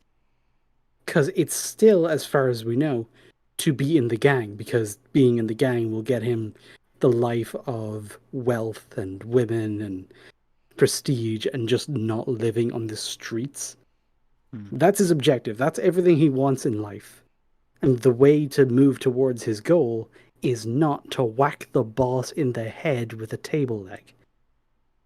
So there's other shit going on that does explain it, but if you're looking at it on the purely objective step to step thing, it doesn't quite add up. What do you mean by the objective step-to-step thing? We already saw like him going through like his crisis as a character when he was confronted with the last time he was good. And yeah, it is kind We of saw fairy the tale logic. crisis of morality where he's unsure of like who he wants to be or the kinds of choices he wants to make, Mm-hmm. but the material of what it is he wants in life, the compass point against which all of his decisions are made, that hasn't actually changed until after he gets Yamcha'd and reaches enlightenment. Mm. Like, that's I don't. the most coherent single example I can just pull off the top of my head where he's making an active decision in the plot of the story that is misaligned to his explicitly stated goals without his actual goals having been changed. Only his outlook on those goals. Okay. I'd give it like a 6. That's fair. I'd watch it if somebody put it on. It's not gonna be like my go-to martial arts movie, but I like it. Oh yeah, subjectively it is like up to about an 8 or a 9 for me. Like, Okay. there's so much about the movie I will praise to high heaven, but most of it is kind of stylistic things, aesthetic things. The jokes are fucking top tier. Mm-hmm. That kind of shit. It's a really well made fucking movie. It's one of the best kung fu movies I can think of. Just, this is kind of why you need to give both ratings at once, because people will hear one and make an assumption of the other. Mm-hmm. I fucking highly, highly recommend this movie. Yeah, It's just when you look at it purely objectively, kung fu movies in general, I've mentioned this earlier, they're very plot light. The actual writing and the intrigue of what the actual story is very rarely what you're there for.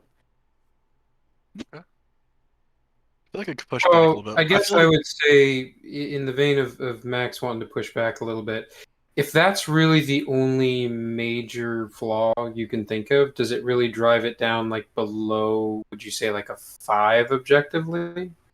No, it doesn't push it down to below average. I think in terms of logical coherency and all that good stuff, it's about average. There's So nothing it's that still like a breaks it. 5 There's or no a actual 6. holes or anything like that.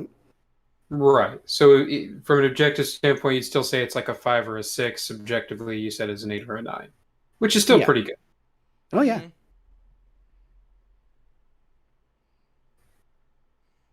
What about you, okay. Ninja?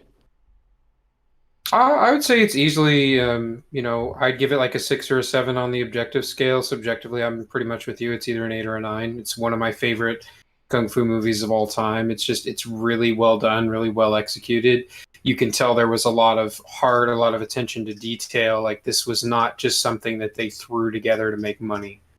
Would you put this on over something like Crouching Tiger, Hidden Dragon, or Oh, absolutely. Mm-hmm. Hmm. I genuinely don't like that movie. You don't like Yeah. Crouching Tiger, Hidden Is that the Dragon? one where everybody's flying? Yeah. Yes. I think that movie got overhyped into oblivion. Like it's really not that good. It was It's just something that not that people good, were no. used to, so they were like, "Oh my god, it's so amazing." And it's like, "No, it's really not." Now, I will say it does the wire work thing better than most other things that do wire work. Mm-hmm. So Sure. it looks really flowing and graceful and all that. But even in that, because the story of that tries to be more epic, more of a saga, more involved and more complicated, that almost drags it down because you get lost in the weeds at so many different points in that movie, especially Yeah. around the beginning. Because you've got the intro fight where whatever palace or estate everybody's in, where the Jade whatever is attacked, and you're trying to keep track of who the fuck everyone is, and things are just kind of happening. And the more things get explained and the more people's backstories you learn, it doesn't actually help. Because you have a more complicated story with the whole everybody is an archetype role and everybody represents something more than just the character they are on top of it. I'd have to watch it again, honestly, but just from what I remember of that movie, having seen it a couple times, it gets very lost in the weeds. I would I was. say if you're wanting that type of martial arts movie experience, but like a better film, go watch Hero. I was about to say. I was about to say both Crouching Tiger, Hidden Dragon, and Hero. They're That's I both was the actually gonna. Jet Li one, isn't it? I Yeah, was gonna say. Hero's the Jet Oh Li yeah, one. fucking love I It's that was. also movie. got Donnie Yen in it as well. I'm pretty sure. I was actually. I think he's specifically in the one with Jet Li, the black and white one. I was actually gonna recommend Fearless. That's also a Jet Li movie though, but it's also the same fight choreographer, but it's more based on like a real guy's story, so it's a little bit Wait, is he realistic. okay? I think I'm getting Hero and Fearless confused. Which is the Hmm. one where he's in like the town square with the umbrella and he just takes everyone on at once? I think that's Hero. That's no, That's Hero. That's Fearless because No, Fearless, the one where he's. Hero is set in like Imperial China. Hmm. There's Well, they're no. both Hold like they're on. both like No, in that kind Fearless of is time frame. based on It's based on a real British person's life. colonialization when they're building the trains and Hmm. everything's just getting a little bit more Western. Like the So they're fight holding in on to tradition and their old way of life and that kind of thing. the fight when Ip Man 2 is actually like a reference to that guy's story, and Mm-hmm. Fearless is about that guy. I just don't remember his name. But yeah, he fights a Western dude, like his like quote unquote Western martial arts, but it's like boxing. But yeah, Hero's a lot more fantastical. That's the one you're thinking of. But yeah, no. Subjectively, movies 9. I love it. Uh, Objectively, yeah, I'd say it's about a 7 because I can't really think of any like major plot holes besides maybe Singh's turn, but I believe Singh's turn's somewhat believable. Not being able to think of any plot holes just means there's nothing wrong with it. Whereas to get up to like, I think this is just the different ways that we assess this shit. For me, not Mhm. doing anything explicitly wrong means there's nothing dragging you down below average. Yeah, that Okay. means Everything you're a above that 5. means you've pulled off something fantastic. Okay. Yeah, When because the way this movie does its major plot points and its major character moments, a lot of it is very stereotypical and cheesy and simple, which Mhm. is not a bad thing. It just means it didn't go for big air. Okay. Well, yes, it's also so weird to like. I feel always weird because this movie's labeled as a comedy action movie. Hmm. I always feel weird looking at comedies objectively, but like it's pretty tight it in can all be things considered. done. It just feels weird Yeah. considering like I was laughing during a lot of parts, but while you guys were losing your shit, I'm just like, it's all right. I understand the. Well, but it's like we've discussed before. It's assessing the joke in the sense of what was the setup, what was the Yes. payoff, was it consistent? And considering Mhm. that's mostly sight gags, I feel like it holds up pretty well. Yeah, I agree. I mean, it's not a bunch of fucking pop culture references, that's for sure. Exactly. That's true. He throws the knife, stabs to his shoulder. Oh no, this is not hella lit. Oh Oh Jesus man, Christ! I want to kill Commit the myself. not No, I'm sorry. alive right now. Right now. In a video game. In Minecraft. Yeah, literally take a gun, put it in your mouth, and blow your brain out your fucking ear, you cunt, in Minecraft. Minecraft. So dark. I mean, do you want to call it there, or what's the deal? I mean, Yeah, I think we should probably call it. yeah. I do. Are we up for the for like sort of the after hours where we play Yakuza, Maxwell, or I thought we were gonna watch Hunter x Hunter. it was up in the air? It was left Oh, okay. ambiguous. I mean, that's fine. It's I would really say up you to want to. Wyatt since he's the one that's, Are what do you we still? Are we still gonna be live or what? Oh, the after hours? Yeah, that's the point. I'm Okay, because if I didn't know. Well, no, it depends on what you're doing. Because if you're Yeah. doing Hunter x Hunter, obviously not. It Yeah, just depends on activity gets decided upon. yeah, because because I wouldn't call it after hours if we were watching Hunter x Hunter. I call that wind down. Okay. No, honestly, I've got kind of a massive headache, so like, before we do anything, I kind of want to just shove my head in the shower for a minute and eat some food. Same. I kind of want to rest my eyes considering I'm functioning on like 2 hours of sleep. Get myself a coffee. So like I said, I wouldn't mind a wind down if anything, and Mm. it'd be cool to get. It would be cool to put some time into Hunter x Hunter. Yeah, you're in the good arc now. I know we're trying. So I'm trying to get you. Look, we're gotta get you in there. Before you forget everything that's happened and you have to be I caught up know. again. I know that's the problem. It's like I can't let it sit for too long, or else I'm just gonna forget everything.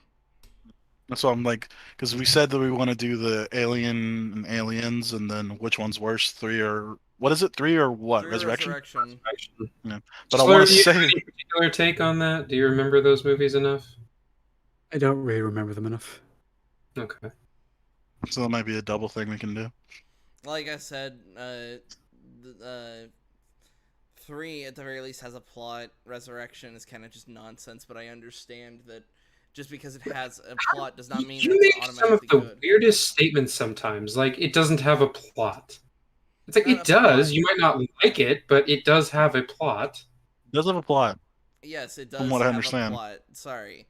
It just comes across as incoherent nonsense, especially when you look at a lot of the not the gags that are attached to it. It's just when they just pull the out of nowhere stuff, like the more goofy things, like the bouncing the bullet, bouncing the bombs, the basketball. It sounds like you're more harping on the sort of, for lack of a better term, the Josh Whedonisms of the film.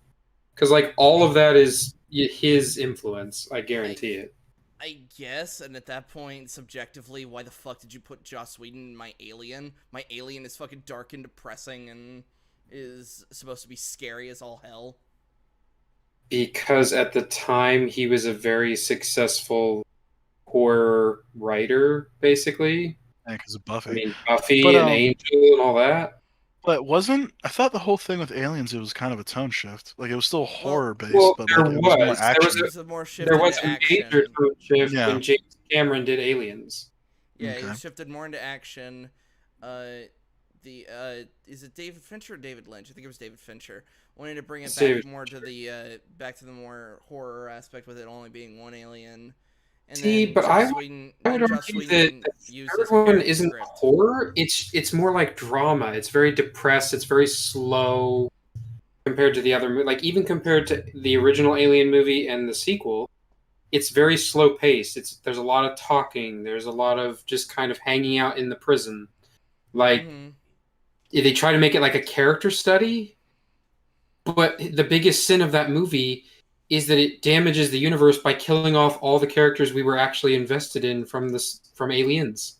Yeah, and then it's like, oh, but look at all these characters in the prison that you're gonna love, and it's like, no, I don't care about these people.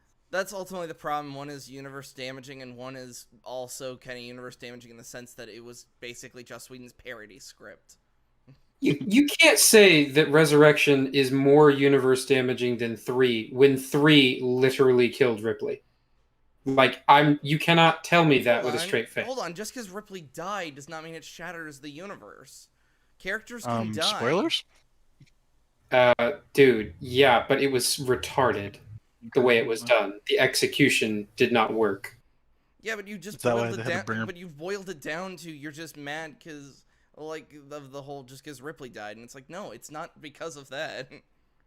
No, it's all the other bad shit before that too. Like Aliens 3 is horrible. And so is Resurrection. Sure, but at least it's fun.